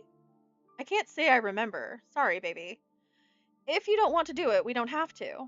But you're so hung up on these fays, so let's do it. I grimaced as etched lines weaved in and out before me, intertwining to create different symbols on the floor. It felt unnatural, arcane, wrong. Grandma taught you this? Creepy, right? That's an understatement. We don't have to do this if you don't want to. No, I want to. After all, the worst that can happen, nothing will happen. Then I could forget all about this ritual. Remember, just say the word and we'll stop. Let's just get this over with. Her nod was short as she took my hand in hers. It was only then that I realized my palms were sweating. The ritual is straightforward. We can do it as far as what Grandma did. I can do it as far as what Grandma did. Anything for me to do? Grandma always told me to think of Faye when she conducted the ritual, if that's what you want to do. Easy enough. They're always on my mind already. Mom laughed, but her voice was tight, with an edge of nervousness that betrayed her. Let's get to it then. She closed her eyes, and I followed suit as my mind drifted to the Fae. The starlight arrived first, floating at the corners of my mind. It sharpened, shimmering as it danced in the sunlight. Sunlight that scattered into a gossamer veil, glistening and golden. Gold. The color of the mysterious stranger's hair, their eyes. Their visage sharpened, hair like the sun, eyes like liquid gold, clothes evergreen like the forest. Like the night we first met, starlight surrounded them. The night we ran into each other. I stepped forward, reaching out to them. But a gust of wind pushed me back, rushed past me, nearly lifting me off my feet, just like the night we first met. The wind billowed against my clothes, blew sharply against the tops of my cheeks. Oh my gosh. I could have thought it real had the sound of my mom's voice not pulled me from my memories. Or so I thought. Oh. Did we just summon a whole Fae? Before us was the stranger I had so vividly envisioned. No longer was the dreamy embodiment of soft sunlight and warm amber. Instead, smoke filled the room, burned my lungs, sharp glowing eyes pierced through me. What in the world? What is the meaning of this? Outrage flashed in their eyes before hostile recognition settled in. Aurora, this has never happened. You. Who are you? It wasn't a question. It was a command. This wasn't a memory. This was real. Their presence loomed closer, only to be intercepted by my mom. Stay where you are. We mean no harm. They stilled, the muscles in their bodies tight with restraint. Return me. I am not some animal to summon at your will. Okay, to be fair, we didn't know we were summoning you. Just to be fair. It took everything in me to speak. We just want to talk. Just a couple of questions, please. I am not obligated to provide answers. I owe you nothing. That is so fair. Please, I'm at my wit's end. I've consulted books, friends, even that strange silver-haired man. You've talked to the silver-haired man? Oh. Oh? Tell me more. This is it, Aurora. Ask carefully. I paused, remembered the silver-haired stranger's words. A question for a question. Only if you answer my questions. You're as brave as ever, I see. Their jaw grew taut, eyes narrowed. Don't let them intimidate you. You can do this. That other night we met, you were investigating the starlight. What is that? It's always left behind by the silver-haired stranger. I tried investigating it, but I can't figure it out. I don't know what starlight you're talking about. What? Now you're lying to me. I don't lie. Their steady gaze met mine as I glared at them. How would I get anywhere if this person was willing to blatantly lie to me? So then... What did they want from you? Play nice. We've gotten this far. I'm not entirely sure what he wants. He asked why I'm a healer and mentioned my ability to see energy. Do you know anything about that? I may. Though it is something I cannot disclose to you.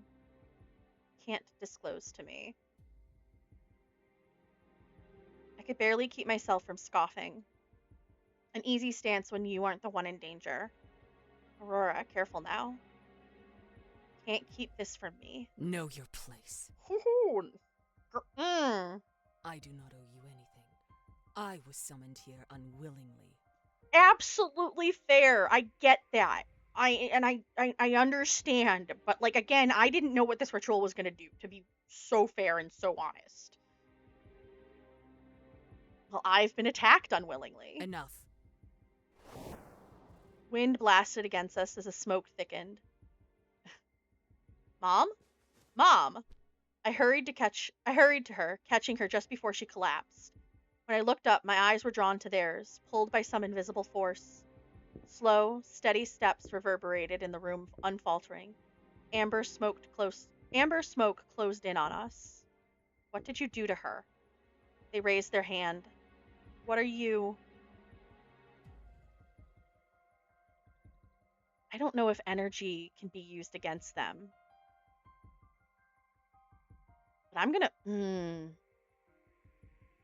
You know what? Let's go. Warm energy enveloped my hands, warning them away. Don't come any closer. They paused, body completely still in that unnatural way that sent chills down my spine. I will not hurt you. I don't really believe that. A calm washed over my senses. It was their magic. Don't use your weird powers on me. I've had enough. What are you even... My vision blurred. My limbs went slack. As my consciousness faded, sturdy arms caught me, gently lowering me to the ground. Who are you?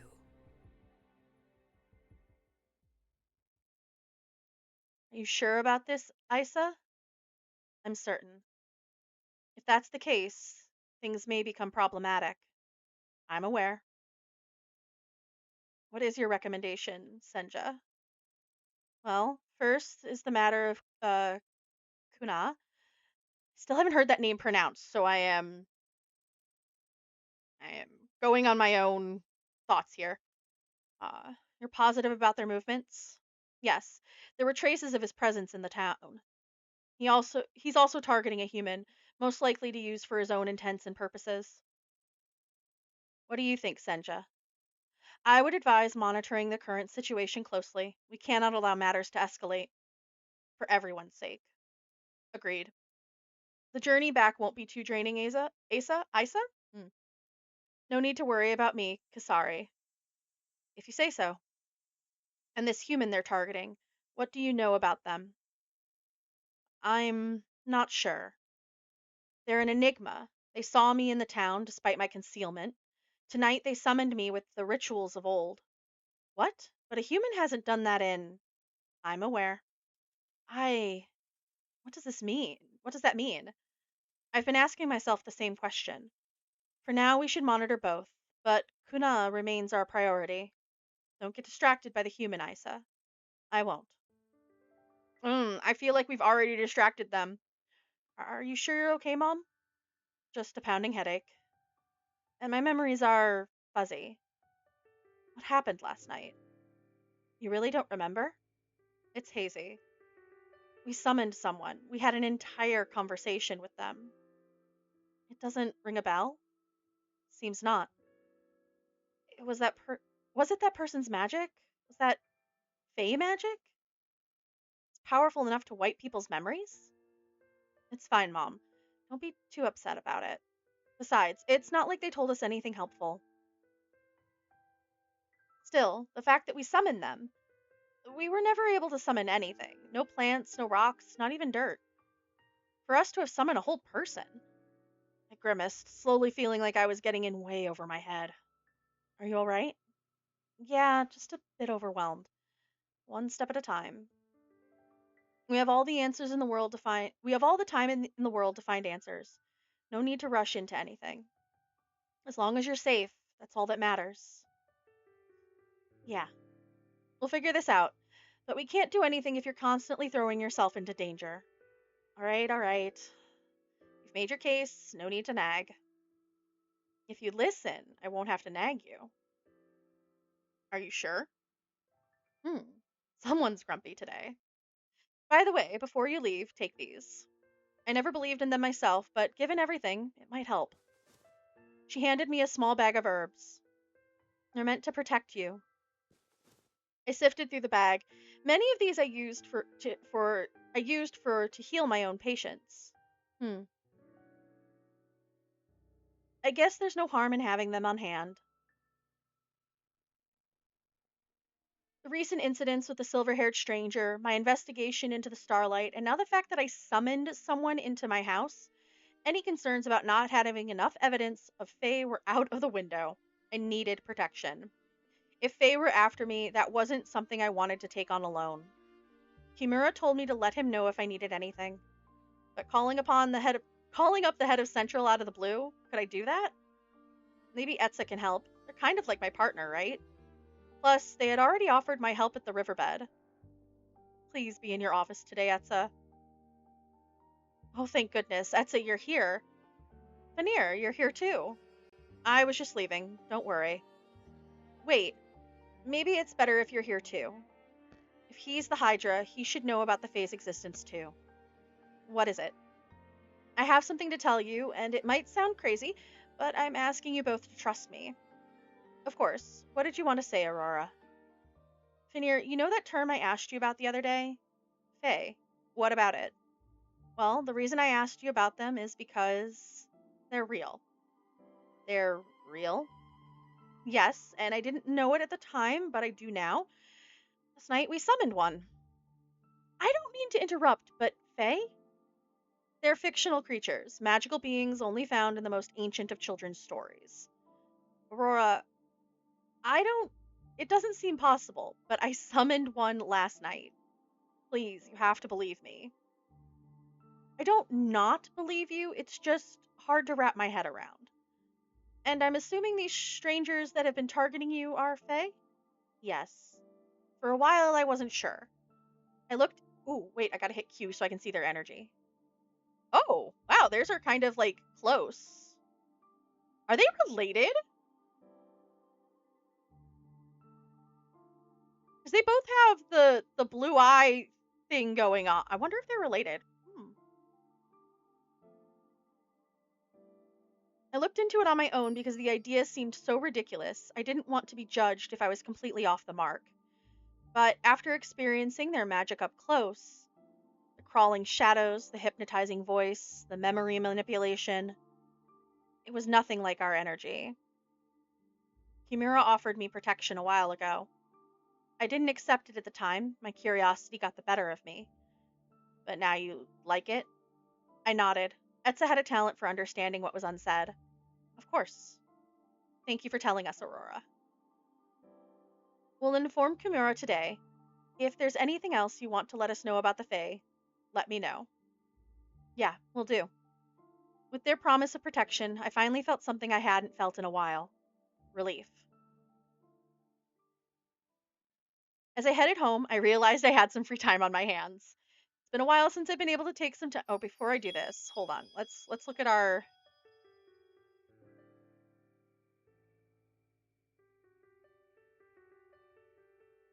All right. I don't know how we've been getting points with Dirk. Like I haven't said word one to this man since since we met that one time. And yet I've been getting affection points with him. Like does he just like being ignored? It's like I know some people are into that. What has been going on in my chat while I've been so focused on the story?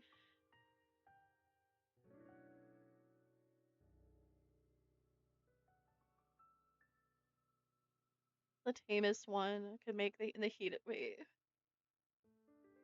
I'm almost kind of pretty. It's not really a distinctive feature in this case yet. The tamest one I could think of in the heat of the moment. I've seen what you're like. I don't even think they'd be surprised by anything if only you knew. I have a theory. The more you reject him, the more he's into it. Well, you simply haven't pissed him off. But I have to leave. Honestly, same. Oh my god. Rejecting him. That's the thing. I've been focused. I've just been focused on the one character because that's how I treat these games. Or usually because like you have to.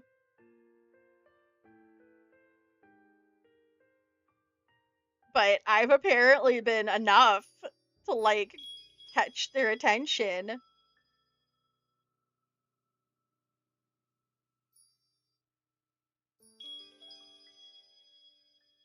Strong first impression that let it sit in his mind. Yeah, kind of. Like I guess maybe.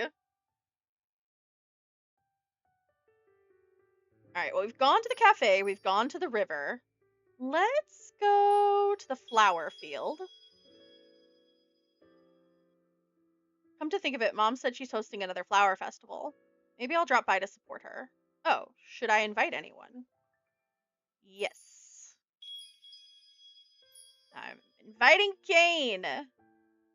If I flirt with Aurora and she shoots me down, I'll be like, purr meow, you know? You're like a cat? I see. See, but if you're like a cat, usually, like, especially with, like, my cats, I'll just scoop them up and be like, I'm paying attention to you now. So, it works. Especially when I get ignored by a cat, I'm like, oh no, we're not doing that. I mean,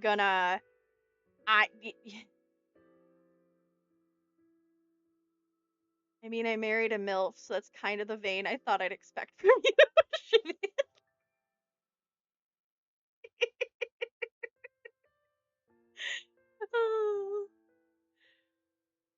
If Shiv is meowing and calls Aurora mousy, is this a game of cat and mouse? Oh no. I mean, I guess kind of.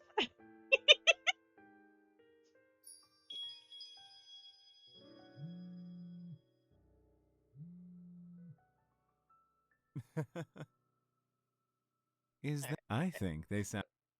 I'm going to Only skip through this because it's the same dialogue I every have a bit. time. And I would. Yes. We'll see you soon. All right. Of course, I skipped through it so I can hopefully make it to through the ad, but we're gonna wait.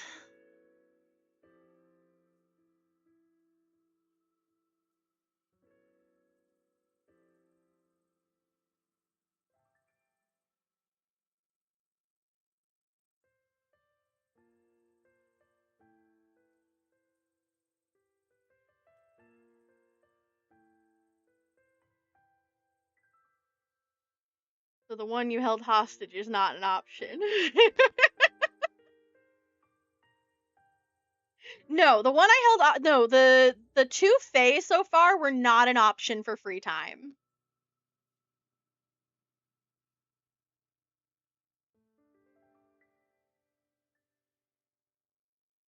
I'm just slowly chipping away at Aurora's defenses over time. She'll fold eventually, and I'm not in a hurry at all. I see. Goodness.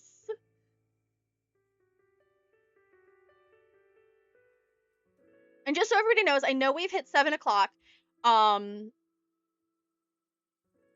Especially since I'm in ad jail. Well, everybody's still in ad jail. I'm gonna say I know we've hit 7 o'clock, and usually we finish around 7. So what I'm going to do here is I'm gonna finish at least this chapter that we're in, and then we'll continue more next week. But I'm having such a fun time with this game so far. I'm so glad I got a chance to play it. So good. All right, good night, Zelda. Thank you for being here. Some people find persistence to be is quite attractive. It's true. Persistence is quite attractive. So, all right, let's go on this free time. Lush flowers adorned the forest floor, a sea of colors that extended to the horizon. In the middle of that sea stood a man, tall and lean, with cascading rose locks and marigold eyes. Careful, you don't want to hurt yourself on a rose thorn. Some things are so beautiful, they're worth a little pain. Still, it's far more stunning here than I would have anticipated. Your mother's talented. Sunlight dappled our skin. The fragrance of lavender and other wildflowers floated in the air. He was right. Mom had outdone herself today. Shall we? We walked in tandem through the field, flowers framing our vision, and the delicate floral underbrush softening our steps. Are we allowed to pluck the flowers? Yeah, Mom encourages it actually. It's like a souvenir everyone can take home. Kane smiled before pulling a peach blossom from one of the hanging branches. He turned to me and gently tucked the flower behind my ear. Perfect. A word that aptly described how Kane looked surrounded by the landscape of flowers. My turn. I scoped the field, searching for a flower that would match Kane. Nothing here would suit them. Now, no cheating. I picked one right from here. I can't have you outdoing me. But none of the flowers here are right. And how about a game? What kind of game? We'll each find a flower for one another, let's say within 10 minutes. And what does the winner get? Winner? This is a game. That means there's a winner, right? My, competitive, aren't we? Yes. So what does the winner get? There was a glint in their eyes now. What would make the stakes exciting? I want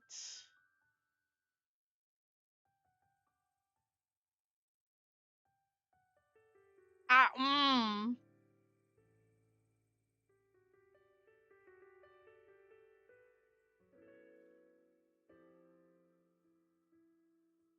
I kind of want to go for a kiss. I don't know if we have enough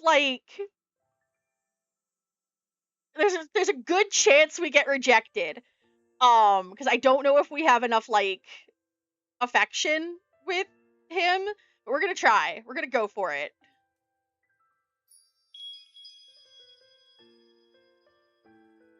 Make sure you earn it then, dearest Aurora.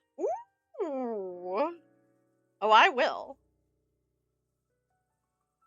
Ready? Go. We turned. The last thing I saw was excitement spreading across Kane's face. I'd be lying if I said I didn't feel the same. All right, let's see.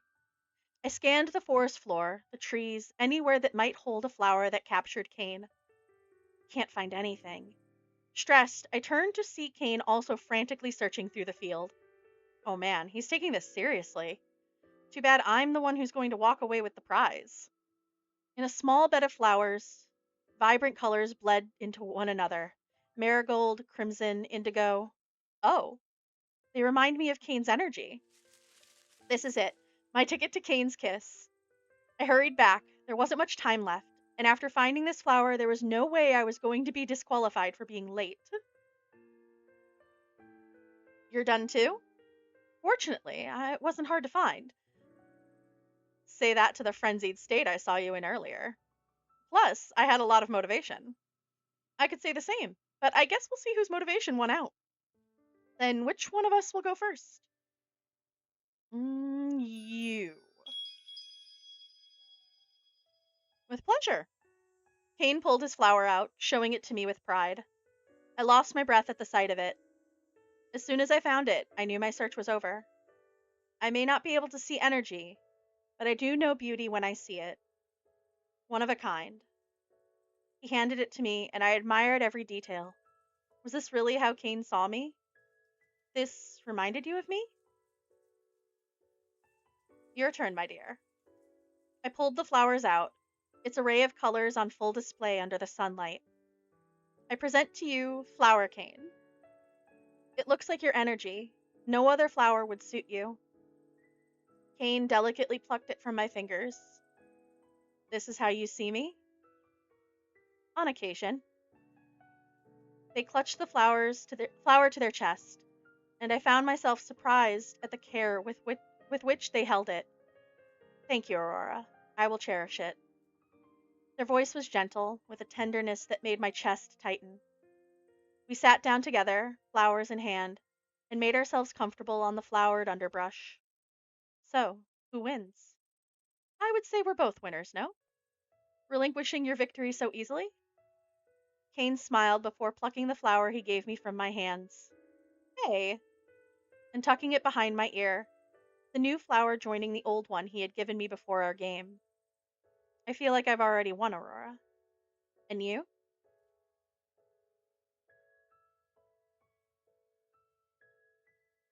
I want my prize. Nice try, but I worked hard for my win. That you did. Very well. With his index finger, Kane gently tilted my chin towards him, making it impossible to look anywhere but the golden honey of his eyes. Of his eye. Because I can't see his other eye. He leaned in until he was but a breath away. I could practically taste his lips on mine. Don't freeze up on me now, love. I'm not. Every word, every syllable I uttered brought us closer.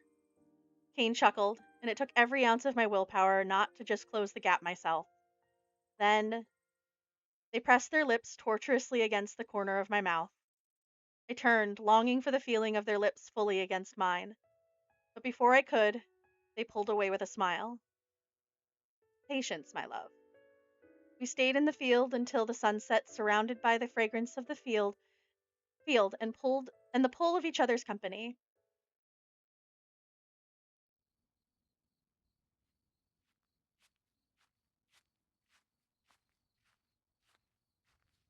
What is going on? What is going on? Okay.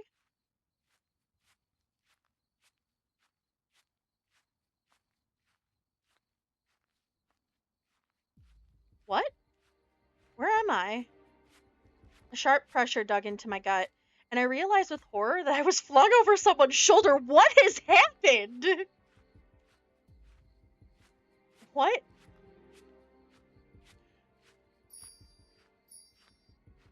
You know what, we're gonna stay calm. Whoever this is, they haven't noticed I'm awake yet. I just need to wait until the moment's right, when they catch me, and then catch them off guard. Now. They stepped, and with all of my weight, I heaved my body to the side. What? I landed on the forest floor with a harsh thud.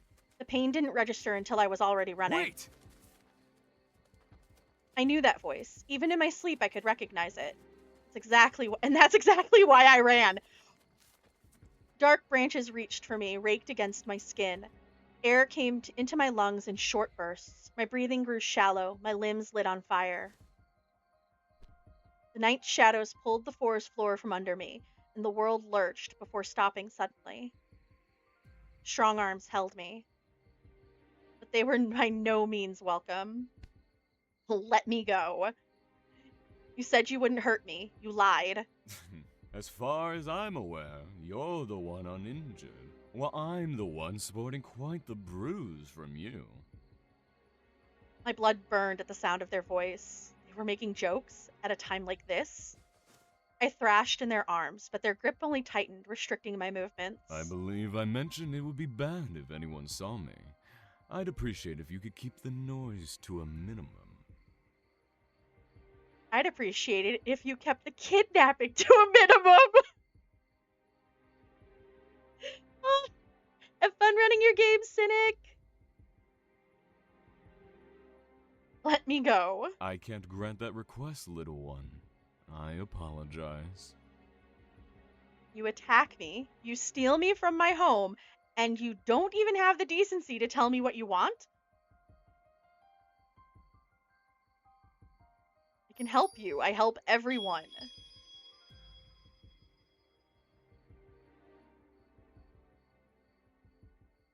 Wait, hold on.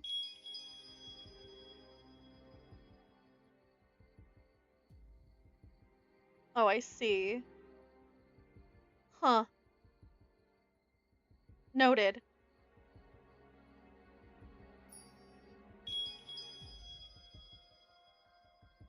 Oh, thank you for the hydrate, Combat Cat.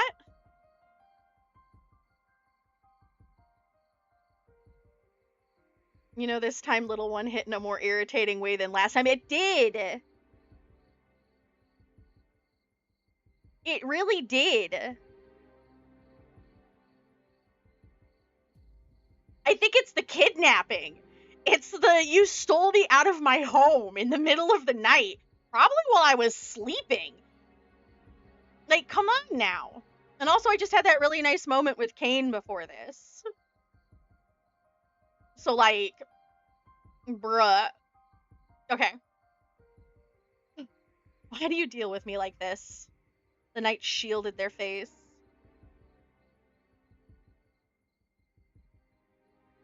Whatever love interest Aurora wants to go for, I'll say that I went for it first already and we're madly in love, but I'm willing to share. Boom. Apparently being called little one while being held against your will isn't as nice. A little bit!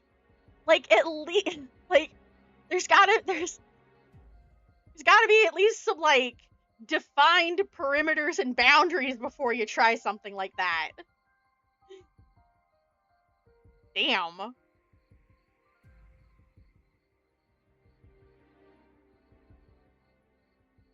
Right, the knight shielded their face. I'm sorry, little one. I really am. Sometimes, when you are used to desperation, to rejection. It is difficult to ask for help, knowing how it ends. Okay, like, I get that, and I totally, like, that's a valid way to feel, but you could have just asked. Like, are you really gonna call me little while holding me off the ground? Like, right? I'm running out of time. I couldn't wait for your response. I will do whatever it takes to help those who need it. Is that so, Kuna? Another voice, this one from above. Kuna tightened his grip on me. You are bordering on dangerous sentiment if that is the case. Nysa. I would say I'm surprised, but I'm not, considering you've been following me like a dog. Let them go. You put many in danger with your actions. That's rich coming from you.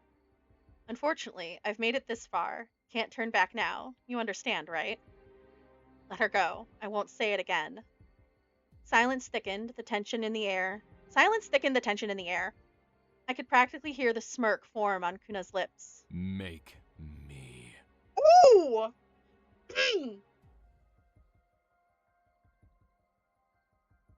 Oh, damn. Oh. Oh, he's a bit of a brat.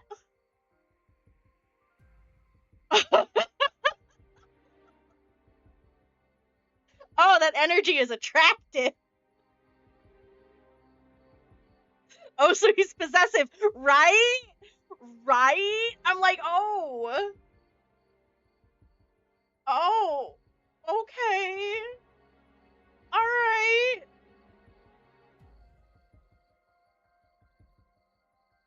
God damn. All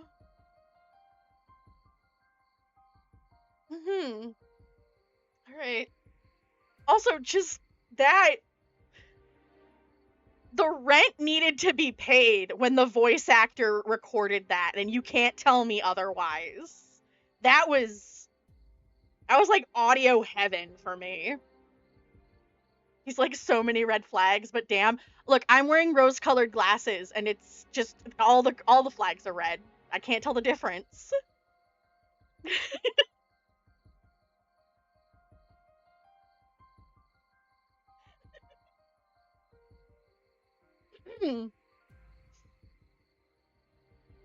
Okay, but they are really that red.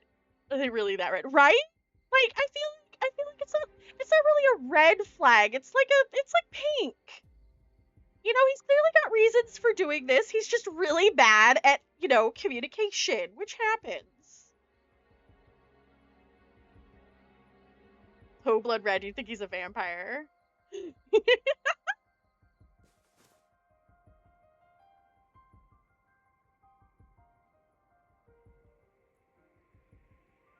We moved so fast it was as if the air collapsed in on us. The wind howled in my ears, whipped past my face as we twisted and turned through the forest canopy. Ah! Can I ask you to quiet yourself, little one? What the hell? His low chuckle vibrated against me. I'm afraid hell doesn't exist for beings like me. Let them go. My heart skipped at a familiar, much-needed voice. Jerk? We're coming. Hold on. Oh, hi! What's up? I haven't seen you since, like, the start of the story. You have quite the horde of supporters, don't you? Kuna quickened, weaving between the trees, the forest now a blur around us. The distance between us and everyone else grew wider and wider. No. Hot, searing energy flew past us. Kane? Kane, alright. Another sharper magic cut through the air, splintering a tree near us, and sending me from Kuna's arms. The feeling of nothingness lasted for a second. The absence of Kuna pressed against me. The absence of the wind rushing against my skin. The absence of even gravity's pull. That is, until gravity took a hold of me, latched onto every inch of my body, and yanked me towards the forest floor. My screams pierced the night as wind and branches cut against my skin. Do something, anything. Oof. Pain seared through my body. but it was nothing compared to how serious my injuries could have been. Thank God. I actually did it. I rose only to see... Why is everyone here? Hi! What's up? I feel intimidated by this.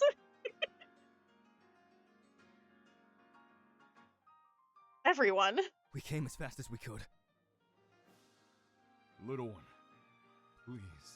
I don't mean harm. I promise.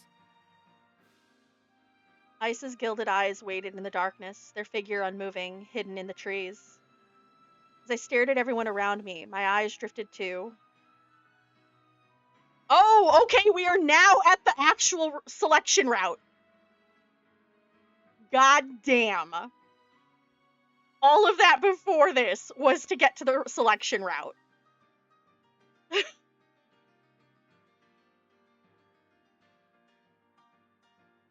No. Oh, this is fantastic. All of that was just the main story, like the beginning of the story. 4 hours and 20 minutes later, you can select the route. Right? Like, I love that. I do love that this is clearly going to have a lot of story to it. And I know I've taken a lot of pauses like I do. But that just like, does give me a lot of, like... This is deep. This is beefy. And I like that. Right, but we're still going with Cain.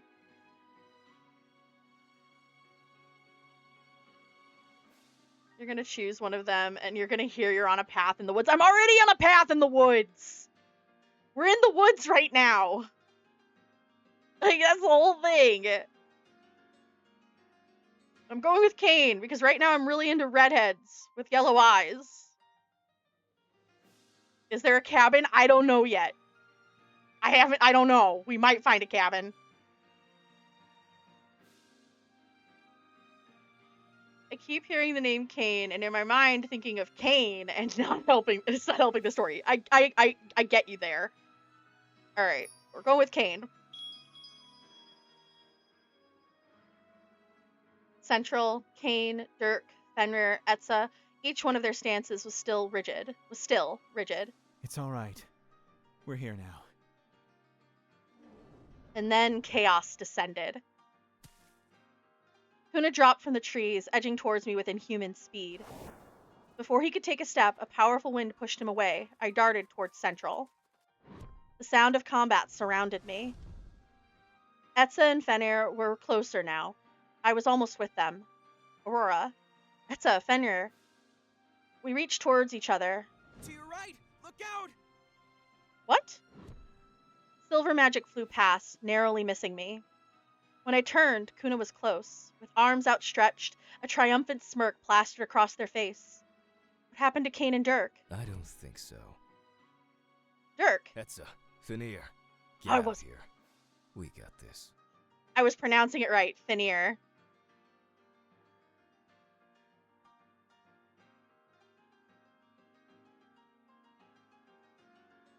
As if summoned by name, Etza and Fenrir arrived beside me, pulling me away. Do you really think you'll get away after such blatant insults? Kuna expertly parried Dirk's attack, reaching once again, relentlessly for me before an array of herbs were thrown in their face. What? Cain joined Dirk, and the two resumed their attack, forcing Kuna back. The entire scene faded into the distance as I ran with Etza and Fenrir. Are Cain and Dirk going to be okay? They'll join us soon. Our mission was to save you. Druk and Cain will not overstay their company with those two. Etza says that, but Kuna seems so strong. If Cain and Druk end up hurt because of me. Cain and Druk are two of our most elite drakes. Trust in their abilities. Reassurance was clear in Etza's eyes.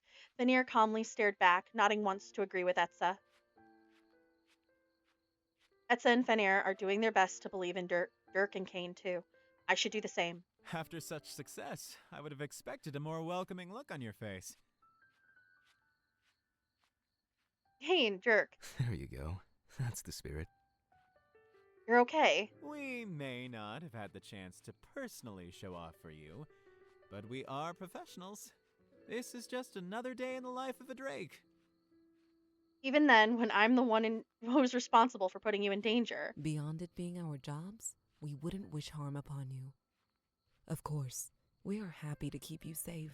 Okay, but can I'm already over here, like, can I get a polyamorous route? Can I get an I date everyone route?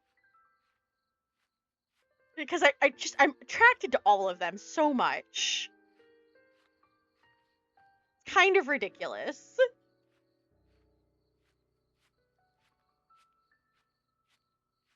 Is a pink flag just a red flag that makes you wave a white flag? Yes. I feel like that is a pretty good way of putting it. Your mom called. Told us you disappeared.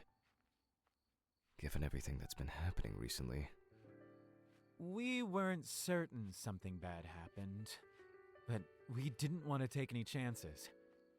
Etza was able to detect you, and Fenrir knows the area well.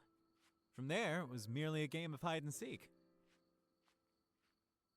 They were able to mobilize that quickly? Maybe it was because I'd never been in this kind of situation before, but I had no idea Central's capabilities extended this far. That level. Ooh, wait, I want to see something. Q. Ah, look at all that energy. So cool. I love this ability. All right. That level of teamwork and action was beyond impressive. Sometimes I feel like there's subtle undertones to conversations that I'm not getting from this game. I agree, but I think a lot of that is just because of how we are new to this situation. And these four all have like established relationships with one another already of some kind. Like they have establish at least working relationships, if not friendships, if not possibly family related, because I feel like Fenrir and Etza might be related, maybe. I only say that because their energies are kind of the same-ish.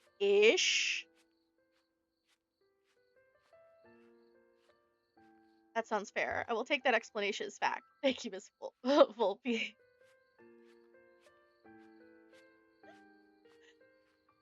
All right. Thank you, everyone. I don't know what to say. no need to thank us. We're just glad you're safe. The silence settled over us as the events of the night sank in. While they probably wouldn't admit to it out loud, it was clear everyone was exhausted. Soon I found myself walking in step with Kane. And to what do I owe the honor of your presence, my dear? There were many reasons. I had never seen Kane in action before. Was he hurt? Was this kind of danger something he was used to? Admittedly, I was curious about him. But I didn't ask any of these questions. Instead, I simply shrugged. Who knows? Kane watched me attentively before smiling softly. I'm glad you're okay. Their tone was sincere, a softness I'd only heard from them during our dates. I'm okay. What about you?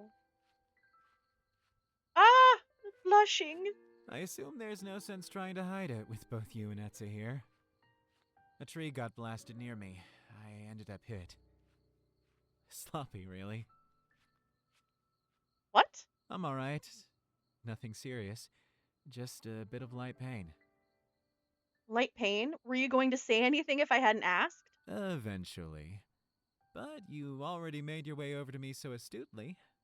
I didn't need to. I moved close to them, searching their energy for a sign of their injury. It's so dark, I can barely see anything. Where are you hurt? Just my arm. I took their arm in my hand. Okay, at least it's a shallow wound, nothing serious. If it came from a broken tree, there shouldn't be any concern for magic residue. You should have said something sooner. It isn't serious. Nothing that needs urgent tending to. Still, you only got hurt because of me. My gaze dropped as I tried to hide my frustration. Kane tilted my face back up with their index finger, and my eyes returned to their gentle ones. You didn't force me to come here. I came of my own accord. It's no one's fault but my own. Besides, a trivial injury like this in exchange for your safety is a small price. One that I'm more than willing to pay. I didn't agree, but now wasn't the best time to start that kind of argument. Does it hurt? No, my dear. The tips of my fingers tingled as I summoned my energy. Slowly, the wound sealed, and their energy returned to normal. Phew. It's not completely healed, but the cut isn't as deep, and it should heal faster now. I can heal it fully later. Amazing. I've never seen anything like it. Your fame is well deserved. The corners of my vision darkened. My steps felt heavy, my head dizzy. Shoot, I think I overdid it. Kane caught me, alarm in their voice. Aurora? I would have said I was fine, if I had the energy for it. Instead, I held my pulsing head as Kane sighed next to me. You scold me for putting myself in danger, yet do the exact same in the next breath? Look, that's the life of a healer, baby. That's just healer life. Come on now. Ugh. Thank you would be nice. I don't feel good. As I tried to even my breathing, Kane stayed close, holding me by the waist. His hair tickled my cheek as his chest rose and fell in time with mine. Eventually, the world uprighted itself again, and I stood on my own, though his hand didn't leave my back. Sorry, it's nothing serious. Just overexerted myself, I think. Ugh, I'll wait for the ads.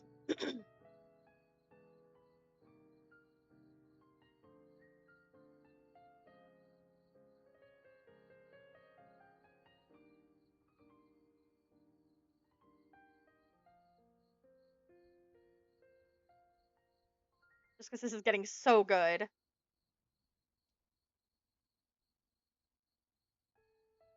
It's okay. It's only 90 seconds, and I appreciate it.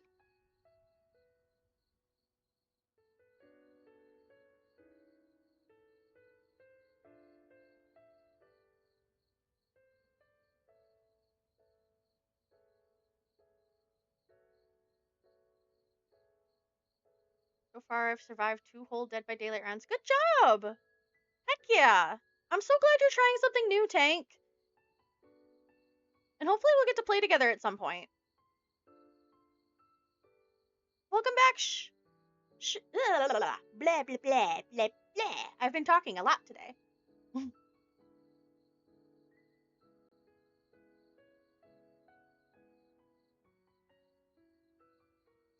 Welcome back, Shy.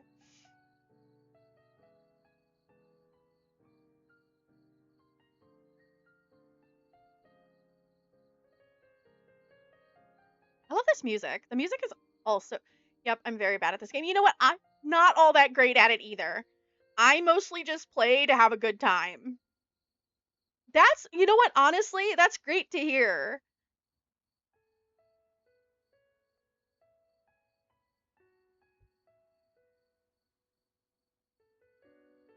Don't worry. At some point we'll play together and I can probably teach you a little bit more that hasn't been like... That you didn't get from like the tutorial. When do we all play Dead by Daylight together? I mean, I should probably figure something out. I have a lot of people who I want to play games with on stream, and just not a lot of time. Like, okay, before I know the ad's finished, but I just want to say really quickly, November is going to hit, my job is going to stop giving me hours, and the amount of time I am going to have to stream and play, like, games with other people and do other things is going to go up significantly. Y'all are going to get sick of me. Like, I will just have so much more free time for streaming and hanging out in Discord. It's going to be nuts. And I cannot wait. I just have to make it to the finish line of November.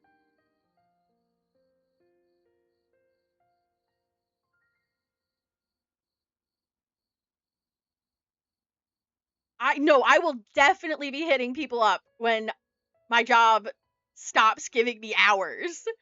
Like, I'm sad for my paycheck, but I'm going to be happy that I can do more of this. So much. And that's my hope. If we could ever be sick of Aurora. Aww. I love you guys.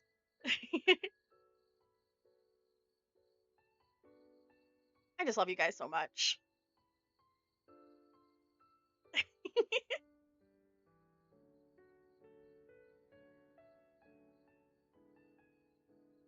All right, let's finish this chapter. If we have more chapters, I don't know. Oh, thank you.